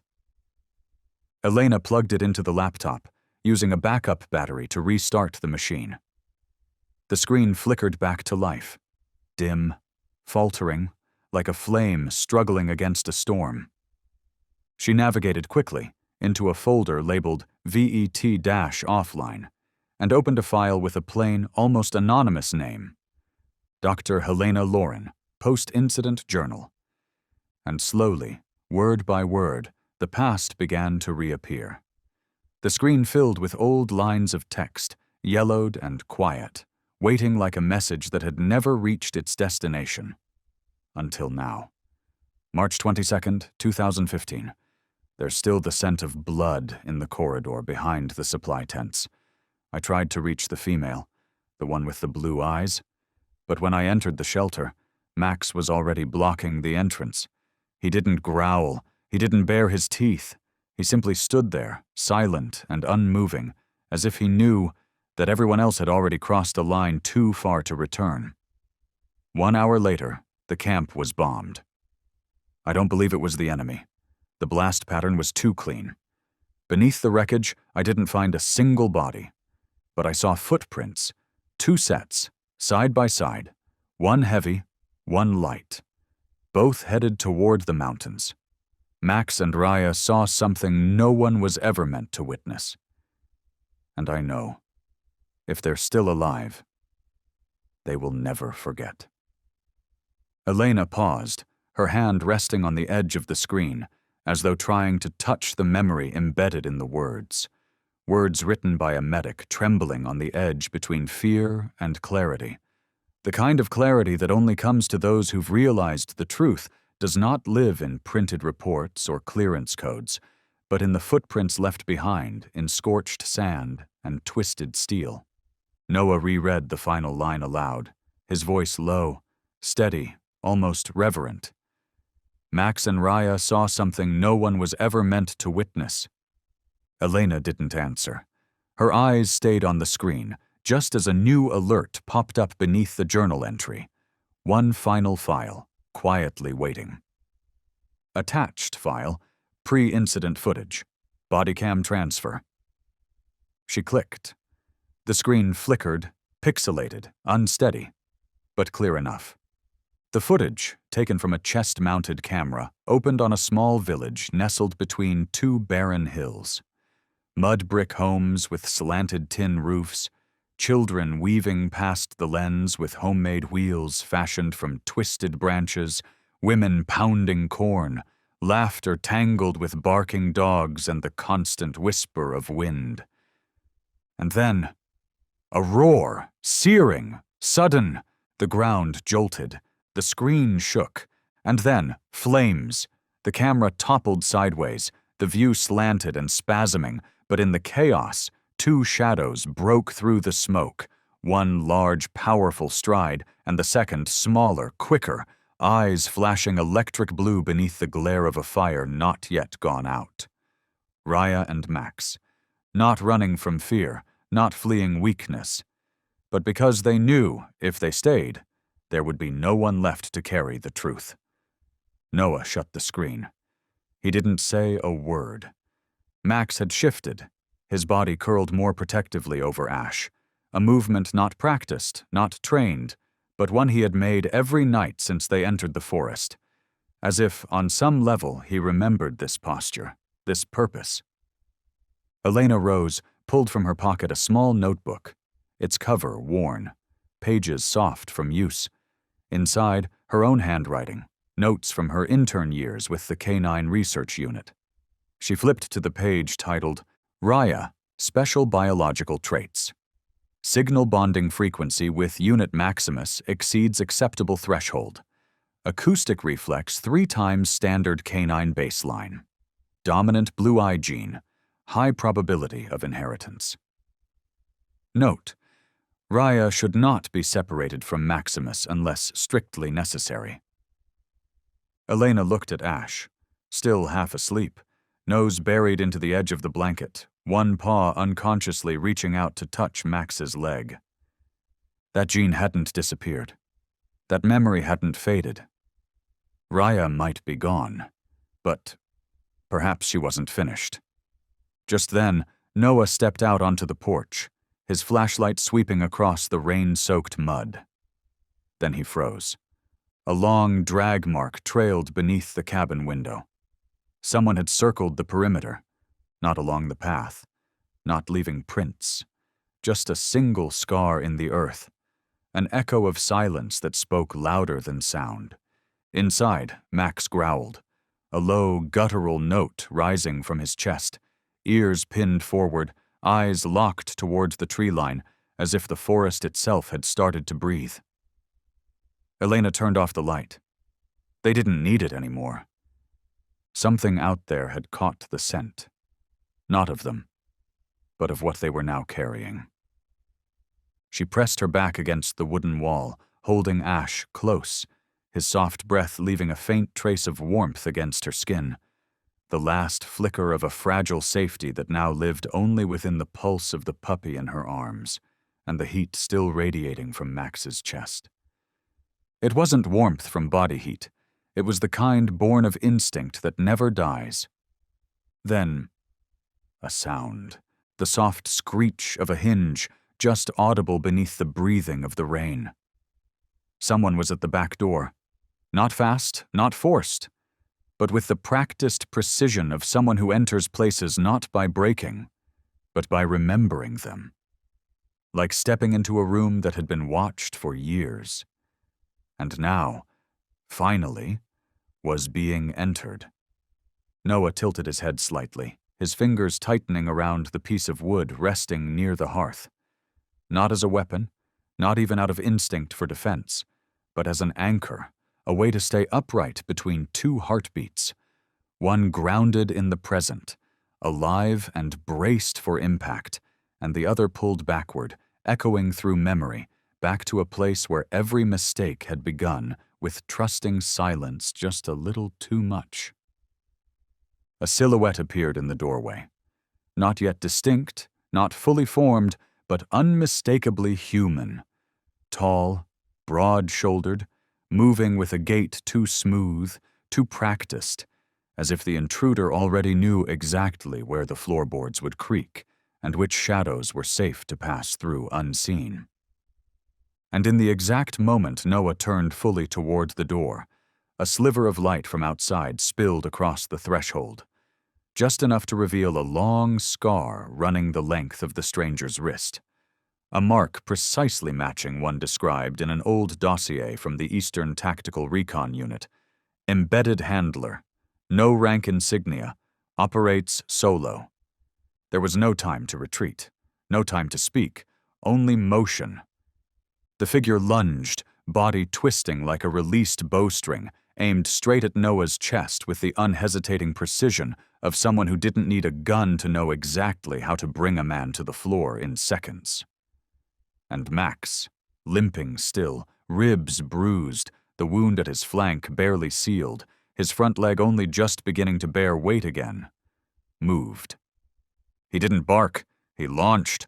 A streak of gray gold tore through the cabin like wind turned solid, all mass and momentum, muscle and instinct, propelled not by panic, but by the kind of obedience born in the crucible of combat, trained not to flank or feint, but to break the line, make the breach, and protect the unit by the only method he had ever understood, sink his teeth into the place closest to the heart. A scream split the air.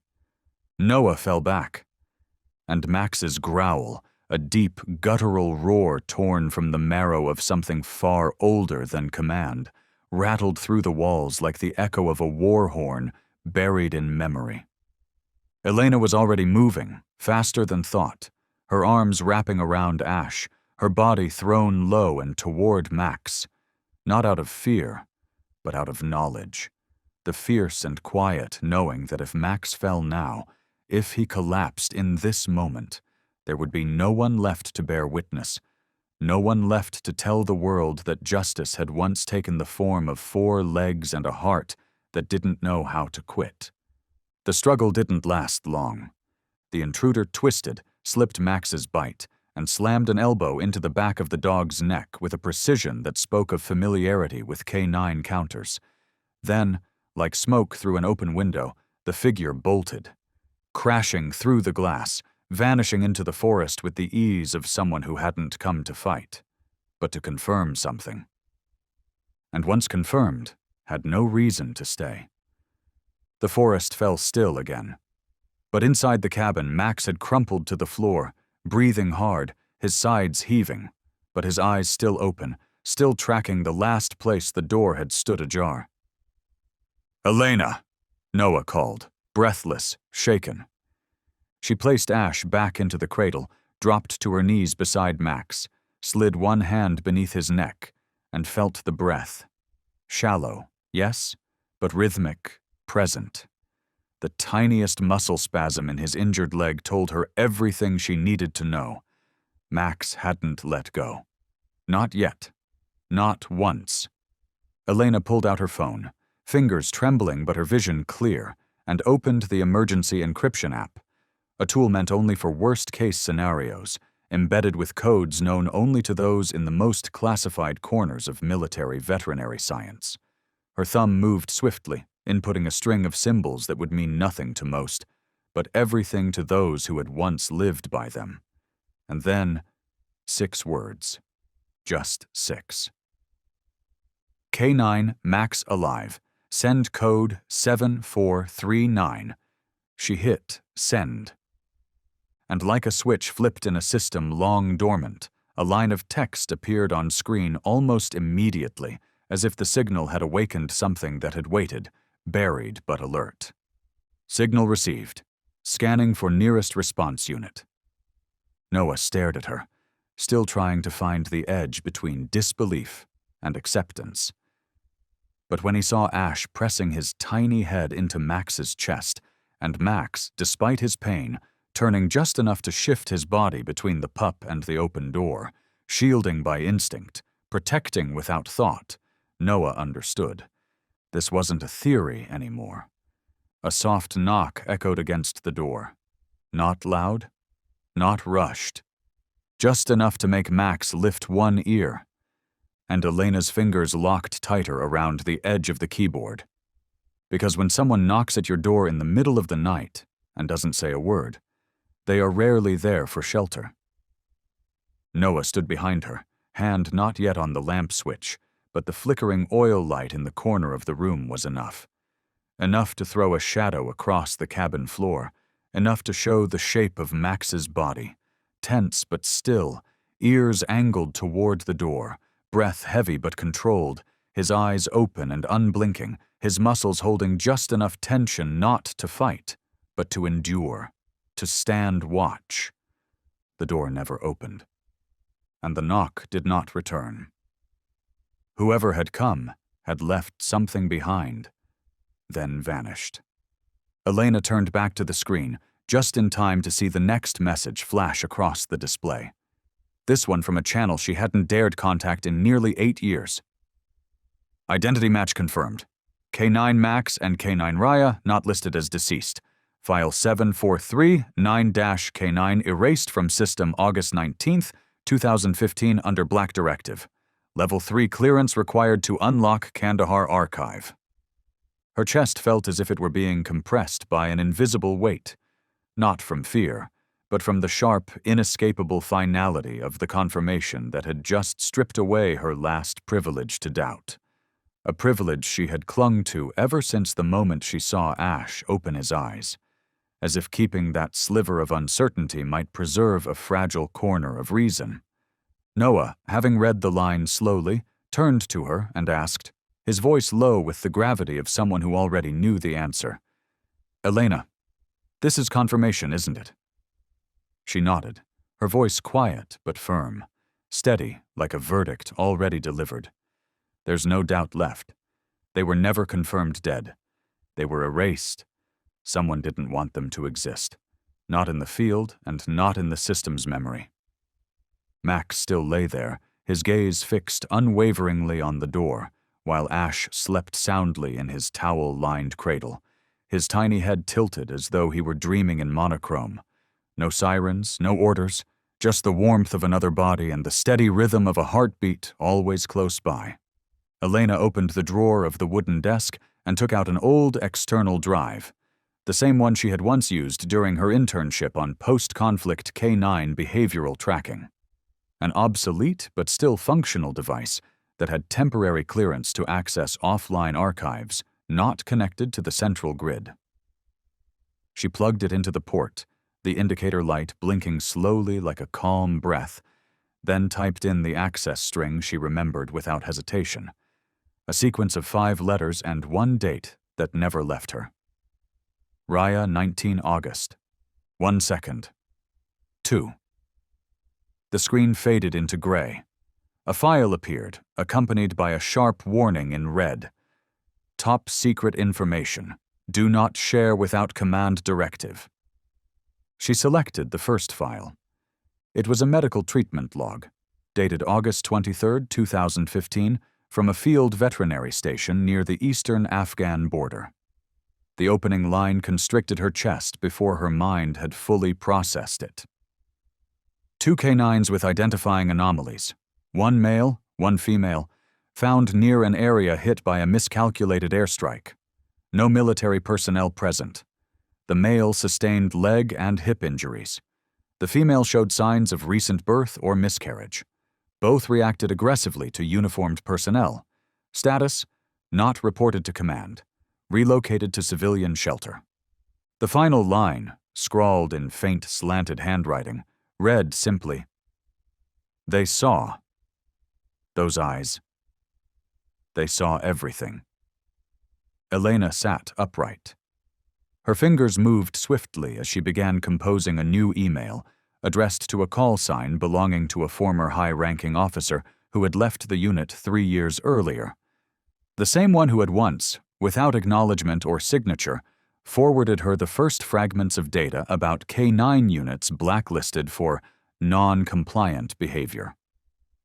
In the subject line, she typed, "Surviving witness report, Max 7439-K9-M, Ash, offspring of Raya 7439-K9-F. She paused, glanced at Max. "Do you want this to happen?" she asked quietly. Max looked back, not lowering his head, not turning away, just staring with an intensity that shimmered beneath the overhead light, not from the usual eye reflex, but as if, in that moment, he understood that a door had just been opened. Not for him, but for Ash, and for a truth that had been buried too long beneath layers of silence and code. Elena inhaled deeply, then typed the final lines. Requesting initiation of investigation. Kandahar targeting incident. Substantiated report of living biological evidence exhibiting precise response to military voice command, capable of recon pattern recognition, and genetically linked to the rare blue-eyed unit known as Raya. She hit send.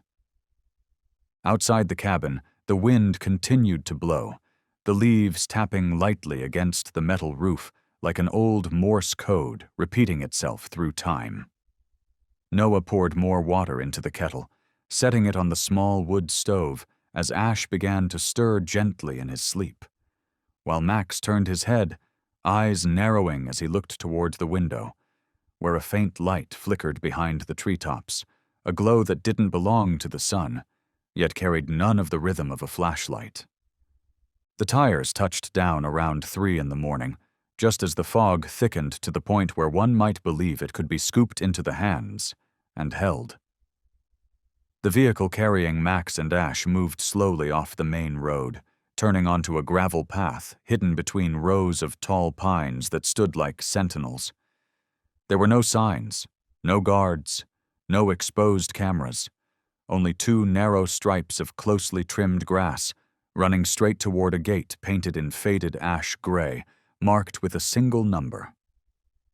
27B. Inside the compound, the personnel referred to it as Station 16. But to Max and Ash, names were never spoken. Only the silent imprint of serial numbers stitched into collars and encoded into medical files, 7439-M and 7439-A. Max was taken into a specialized recovery unit, where the lights never shone too brightly and the speakers never made sudden sounds. Every motion was deliberate, every action spaced with intention, as though the place had been built not just to heal, but to soothe those who once sensed gunfire before it came, who had once charged through fire without waiting for permission, and who had once surrendered, not because they were ordered to, but because their hearts no longer believed survival was real. Ash was placed in a separate cradle next to Max, warmed by an infrared lamp usually reserved for premature neonatal wards. Each morning, a nurse brought a bottle of formula specifically formulated for high-response breeds, and each night, a security staff member would pause at the observation glass, not to monitor them, but simply to be certain they were still breathing in a world that had long since stopped believing in return paths. Elena and Noah were permitted to remain for 2 more days, their presence tolerated only as silent support during the transitional process, and once their time was up, they were instructed to leave, without asking further questions, without returning unless summoned by special order from the overseeing authority. They didn't take their eyes off Max until the very last second, and when the steel door closed with that slow, metallic groan, it sounded not so much like a farewell, but like a goodbye never meant to be spoken. Mornings at Station 6 arrived slowly, as though reluctant to admit the passing of night, and the sun never truly rose in any way that could be called bright. Instead, it crept, filtered through layers of mist, casting a pale, washed-out light over the clay-red earth, like the faded glow of memory too old to burn clean. Rows of cypress stood in silence beyond the compound, tall and unmoving, like veterans long returned from wars no one recorded, keeping vigil over a world no longer mentioned. On the 3rd day, Max stood on his own, for only a few seconds, but long enough to carry meaning.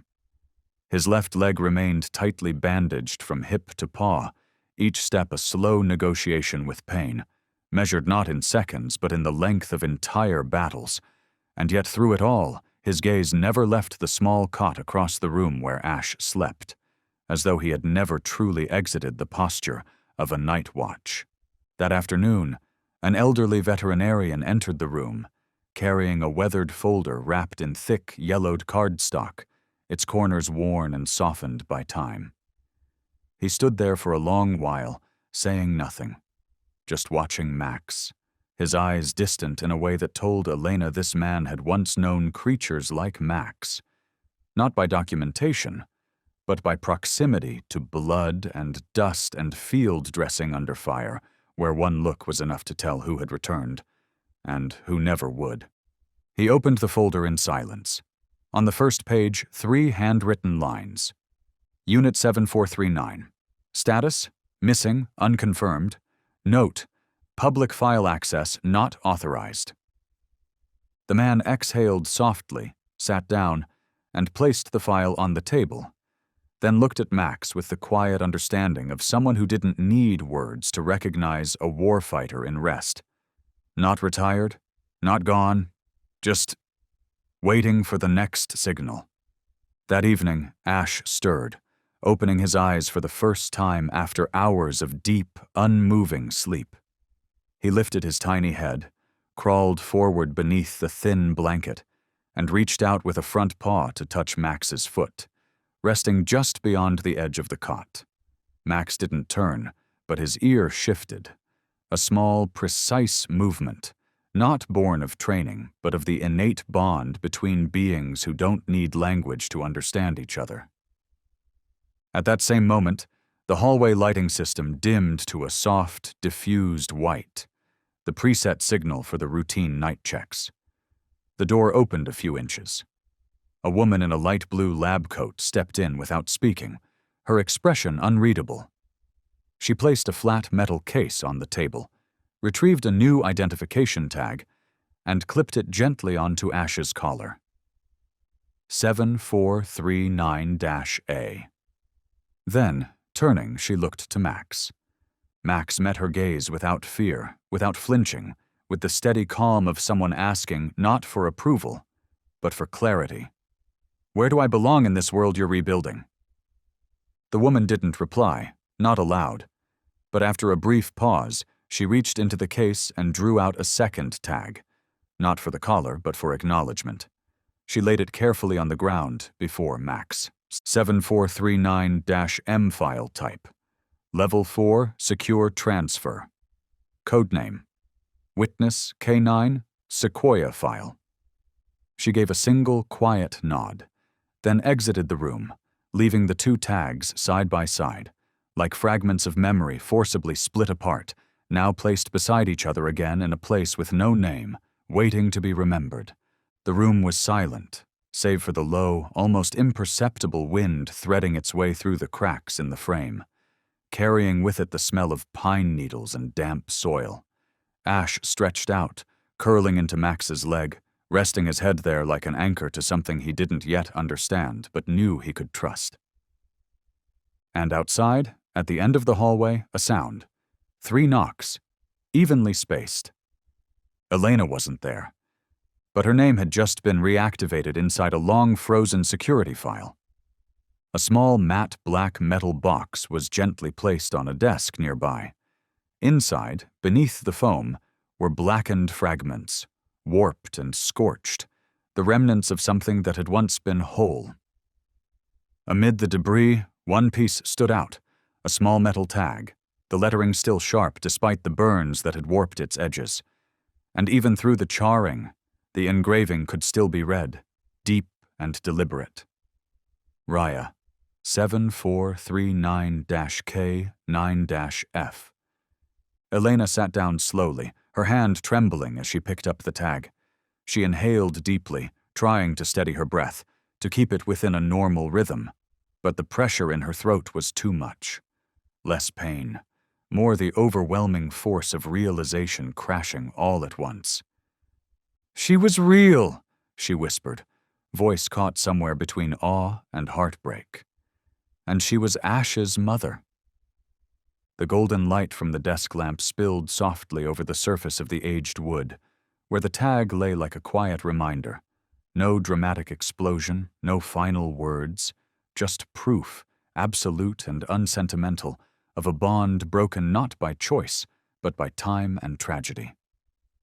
The tears didn't fall. But in that moment, a current swelled in her chest, the flood of everything Max had endured, everything Ash had inherited, everything Raya had once sacrificed, flowing together into a single, silent tide that rose inside her with the force of something ancient and unresolved. Outside the window, the night sky was veiled in a soft layer of cloud, and the moon's faint light filtered through the canopy of trees, casting slow-moving shadows like restless spirits pacing through a forest that had never been cleared. She stood, stepped out onto the small wooden balcony, letting the cold night air cut through the warmth still clinging to her skin.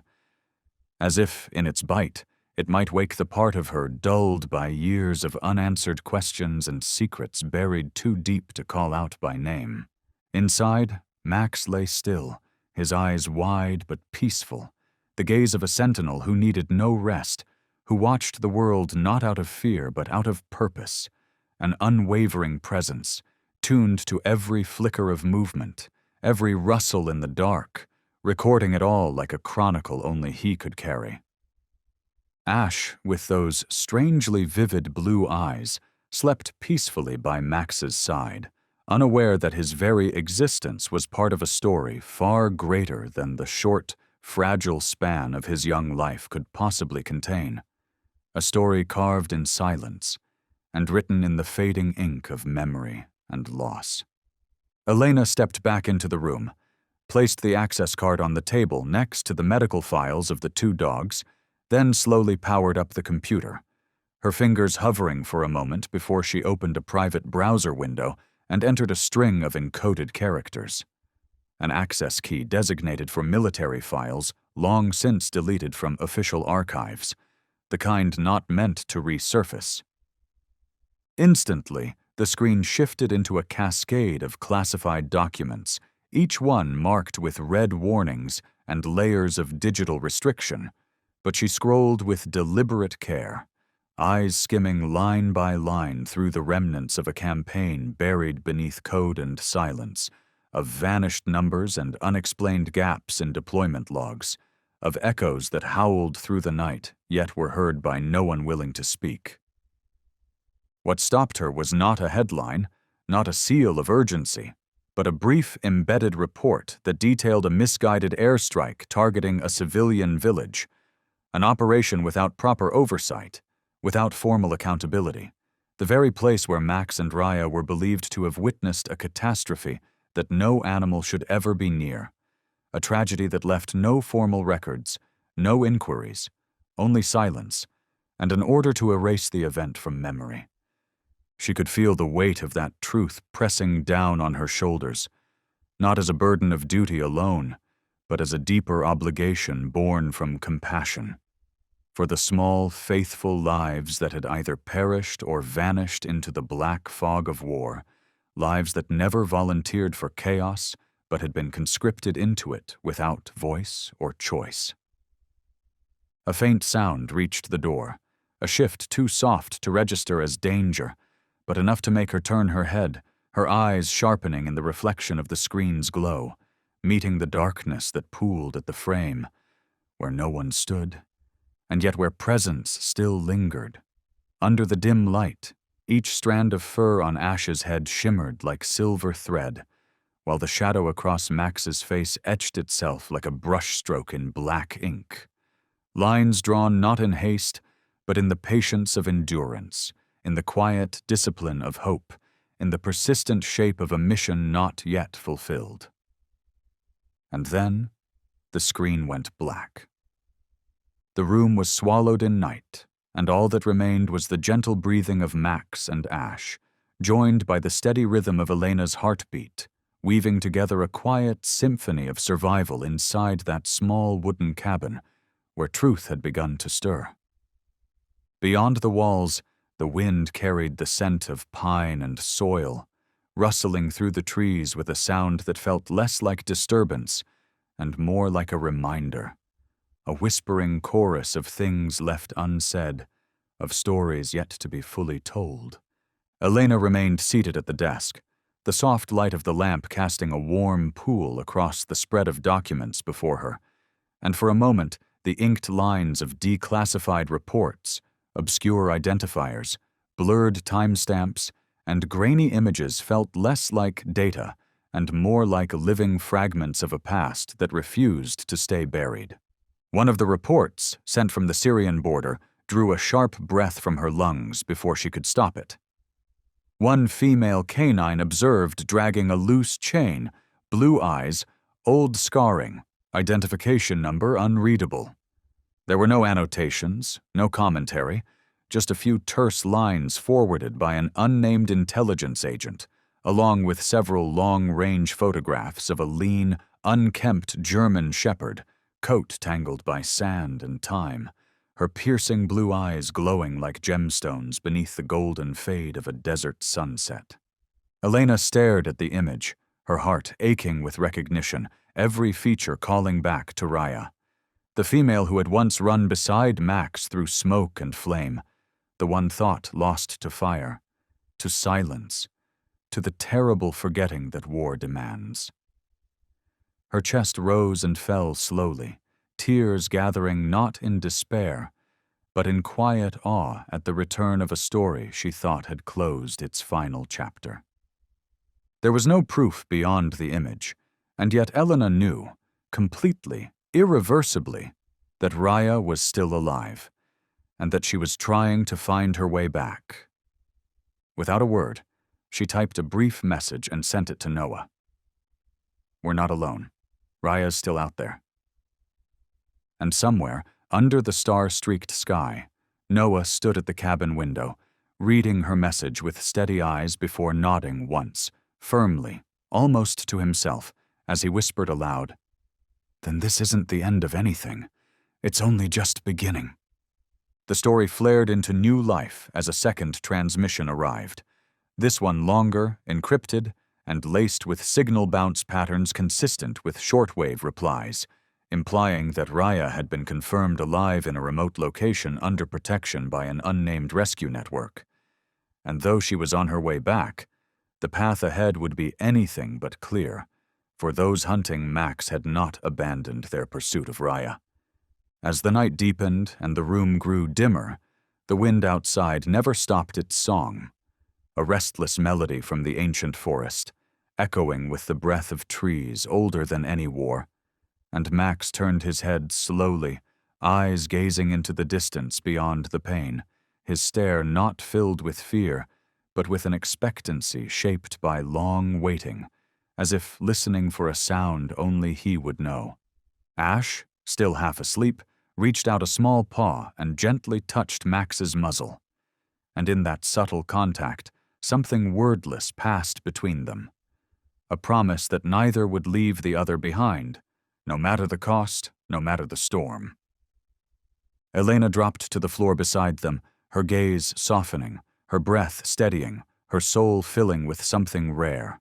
A trust, a belief that from the charred remains of the past, new roots could still emerge, that the end of something could cradle the beginning of something else, fragile but real, and that the three of them, bound by more than coincidence, were stepping into a chapter not yet written.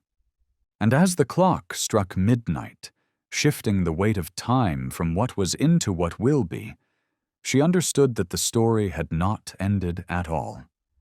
It had only reached the edge of a deeper beginning, laced with shadows, with revelation, and with the kind of hope that demands everything.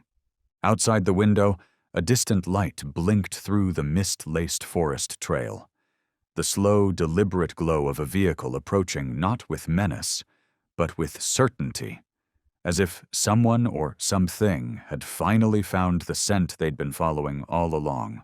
Max stood in the soft earth, his paws rustling over fallen leaves that whispered like voices through bark and broken twigs, and as the faint beams of the recovery center's floodlights reached the fence line, the wind coming down from the Appalachian peaks whistled through the wire mesh, casting a sound like the sigh of time itself settling over that lonely field.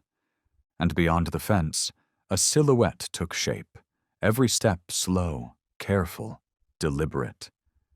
Raya, her ashen fur streaked with road dust, her flanks marked by time and the jagged trace of scars, emerged into the dim night like a fragment of history made flesh, the living echo of days she had shared with Max, now returned not as a ghost, but as a survivor who had never stopped walking toward home. The two dogs did not bark, did not whimper, did not nudge one another with their noses the way dogs often do when greeting a familiar scent. They simply stood, separated by a layer of chain-link fence, unmoving and silent. But in the stillness between them, their breath and gaze seemed to meet in a space where the metal barrier dissolved into something thin and transparent, like glass that could never truly divide them. Max, though his body had grown frail with time and injury, still held that unwavering strength in his eyes, a gaze shaped not only by the years of battle carved into muscle and memory, but also by belief, by waiting, by the quiet dignity of someone who had never stopped hoping. Raya looked back, her pale blue eyes shining like a shard of light piercing through shadow. Cold in color, but warm in recognition, not tinged with resentment or confusion, but with something deeper. A recognition etched in marrow, a reconnection of bloodlines forged not in biology, but in battle, forged in the quiet nights between gunfire and command. Ash stood beside Max, his bright blue eyes wide with wonder and something older than his months should allow, watching intently as two guardians, one male, one female, engaged in a reunion without a single word, without a single sound. He could not speak, but instinct told him. This was not a moment born of coincidence, but of lineage. This was where spirit and strength flowed from one generation into the next, where something old passed into something new without fanfare, without applause, only breath and gaze and stillness. Far off, beyond the fence, past the compound, beneath the faint moonlight filtering through the fog, a figure watched from the tree line, unmoving, silent, hidden among the blackened leaves like a ghost that did not seek presence, only knowledge. The beam of a flashlight blinked once, twice, then vanished, swallowed by the night as though it had never been. A sigh of wind passed through the trees. A gentle rain began to fall, dotting the canopy of aging branches, soaking the earth beneath and muting every sound with a softness that only silence could carry. Max exhaled slowly, head tilting just slightly in Raya's direction, as if to say, "We are not done yet."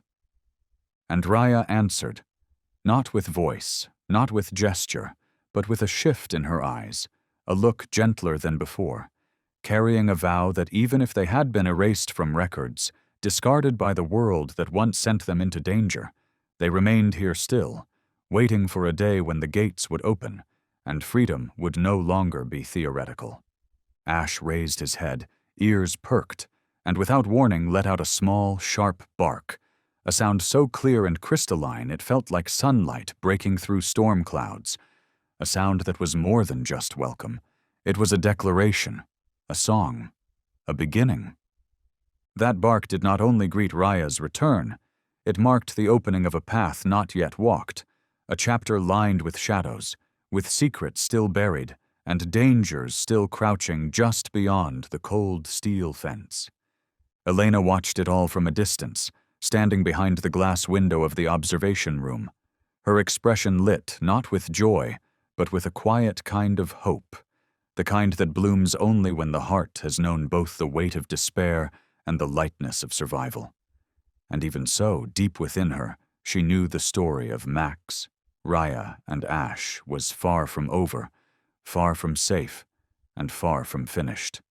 At the far end of the corridor, the last hallway light flickered and went dark, leaving the entire wing bathed in quiet and shadow. The only sound the breath of the sentinels, still, watchful, and prepared. The storm that had passed through the northern Virginia woods left behind a soaked carpet of moss and broken limbs, puddles forming strange, winding trails between the trees, the sort of natural map that only the lost or the wild could read. The clouds overhead thickened, and daylight came only in gray, filtered hues, the forest floor echoing faint notes of dry leaves falling and water trickling over hidden rocks, a melody composed not for the ear, but for those who listen with their heart. A 6-year-old boy had vanished into the woods, triggering panic across the nearby community. Search and rescue teams were mobilized without delay, deploying equipment and trained responders, but the terrain was remote, the roads unforgiving, and the window for survival narrowing with each hour. In that chaos, a small form moved through the underbrush, silent, determined, unshaken. It was Ash, the pup with sapphire eyes gleaming like frost in moonlight, leading the way for a lost soul. Every step he took was deliberate, every breath a measured bridge between life and rescue. Elena remembered the moment the call came in, how her heart stopped for one long second, then shattered into motion. She and Noah didn't hesitate. They readied their gear, followed Ash and Max into the rain-slick forest, through mud and over fallen trunks, moving without words until they heard the faintest cry beneath the canopy. The boy, shivering and soaked but alive, had been led to an opening in the woods where the rescue team had yet to reach. No one believed a pup could navigate such terrain, could sense and protect like a trained guardian. But when the boy was lifted onto the stretcher, and Ash's blue eyes followed with calm, steady certainty. Everyone present knew what had happened, and silently gave thanks. Max stood nearby, still and proud, releasing a single bark. Sharp, short, resolute. A sound not of command, but of closure. Elena looked at him, her chest rising with something too deep for words, and whispered with a voice full of reverence, "He just completed his mission." And in that invisible moment, it was as though she had placed a crown not on his head, but on his soul. Max and Ash returned at dawn, their breath threading through the mist, mingling with the scent of damp earth and pine needles, like the forest itself had recognized them, welcomed them back not as creatures but as kin. Elena stood once more at the window, eyes on the blush of morning gathering at the edge of the sky, sensing in each inhale the quiet continuity of legacy, the clarity in Ash's bright gaze, the enduring fire in Max's amber stare. The rescue had been only the first step in a longer journey, one about loyalty, sacrifice, and the unspoken power of four-legged warriors who serve in silence and love without condition. And as the forest stirred awake with the sounds of insects and wind, as the day began to breathe again, a quiet sound rose behind her. The soft rhythm of footsteps, unhurried but firm. Elena turned.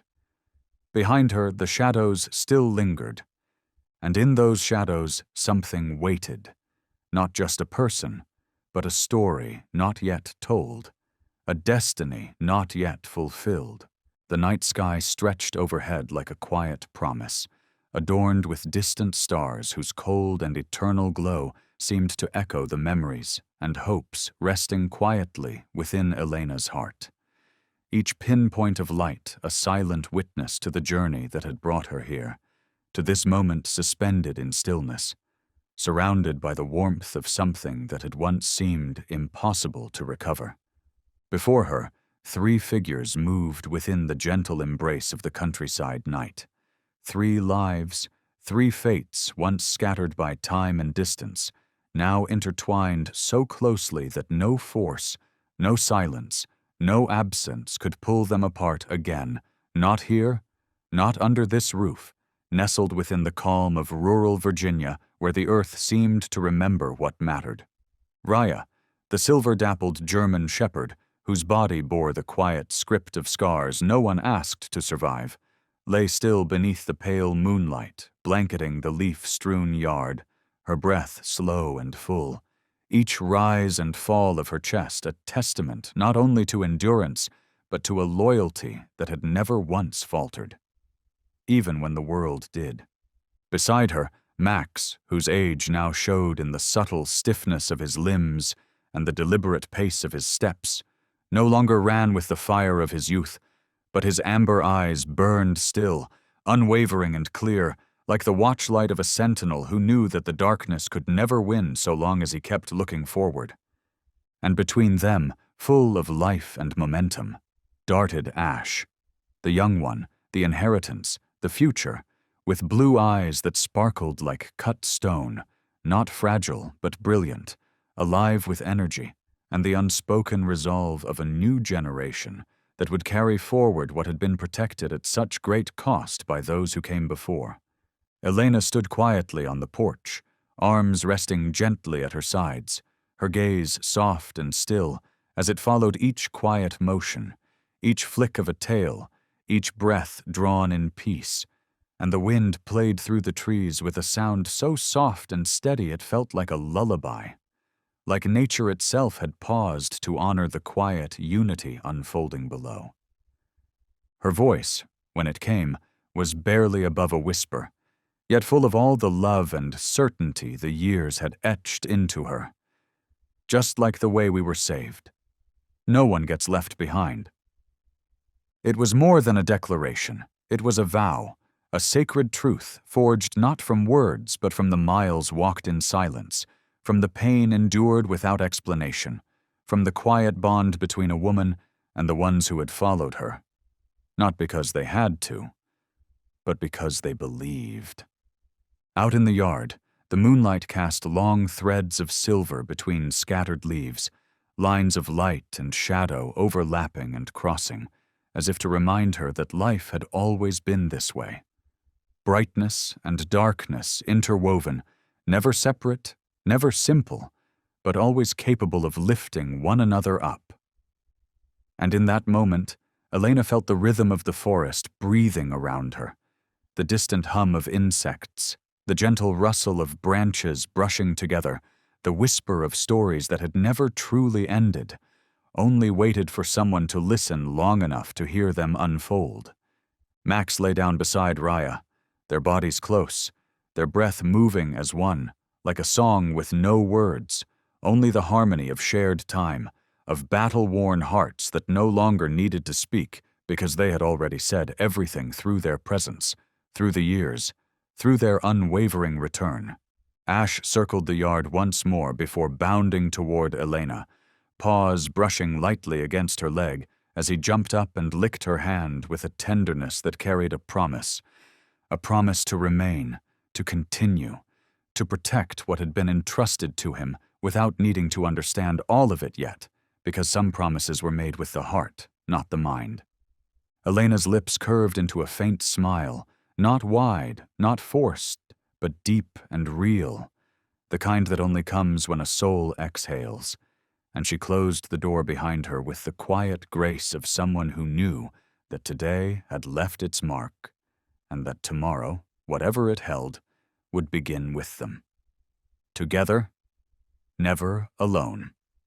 The stars still stretched across the heavens like threads of memory woven through time, and the forest continued to sing in that unending voice that speaks not in language, but in breath, in loyalty, and in stories written not with ink but with paw prints, with scars, and with every quiet step taken in the direction of home.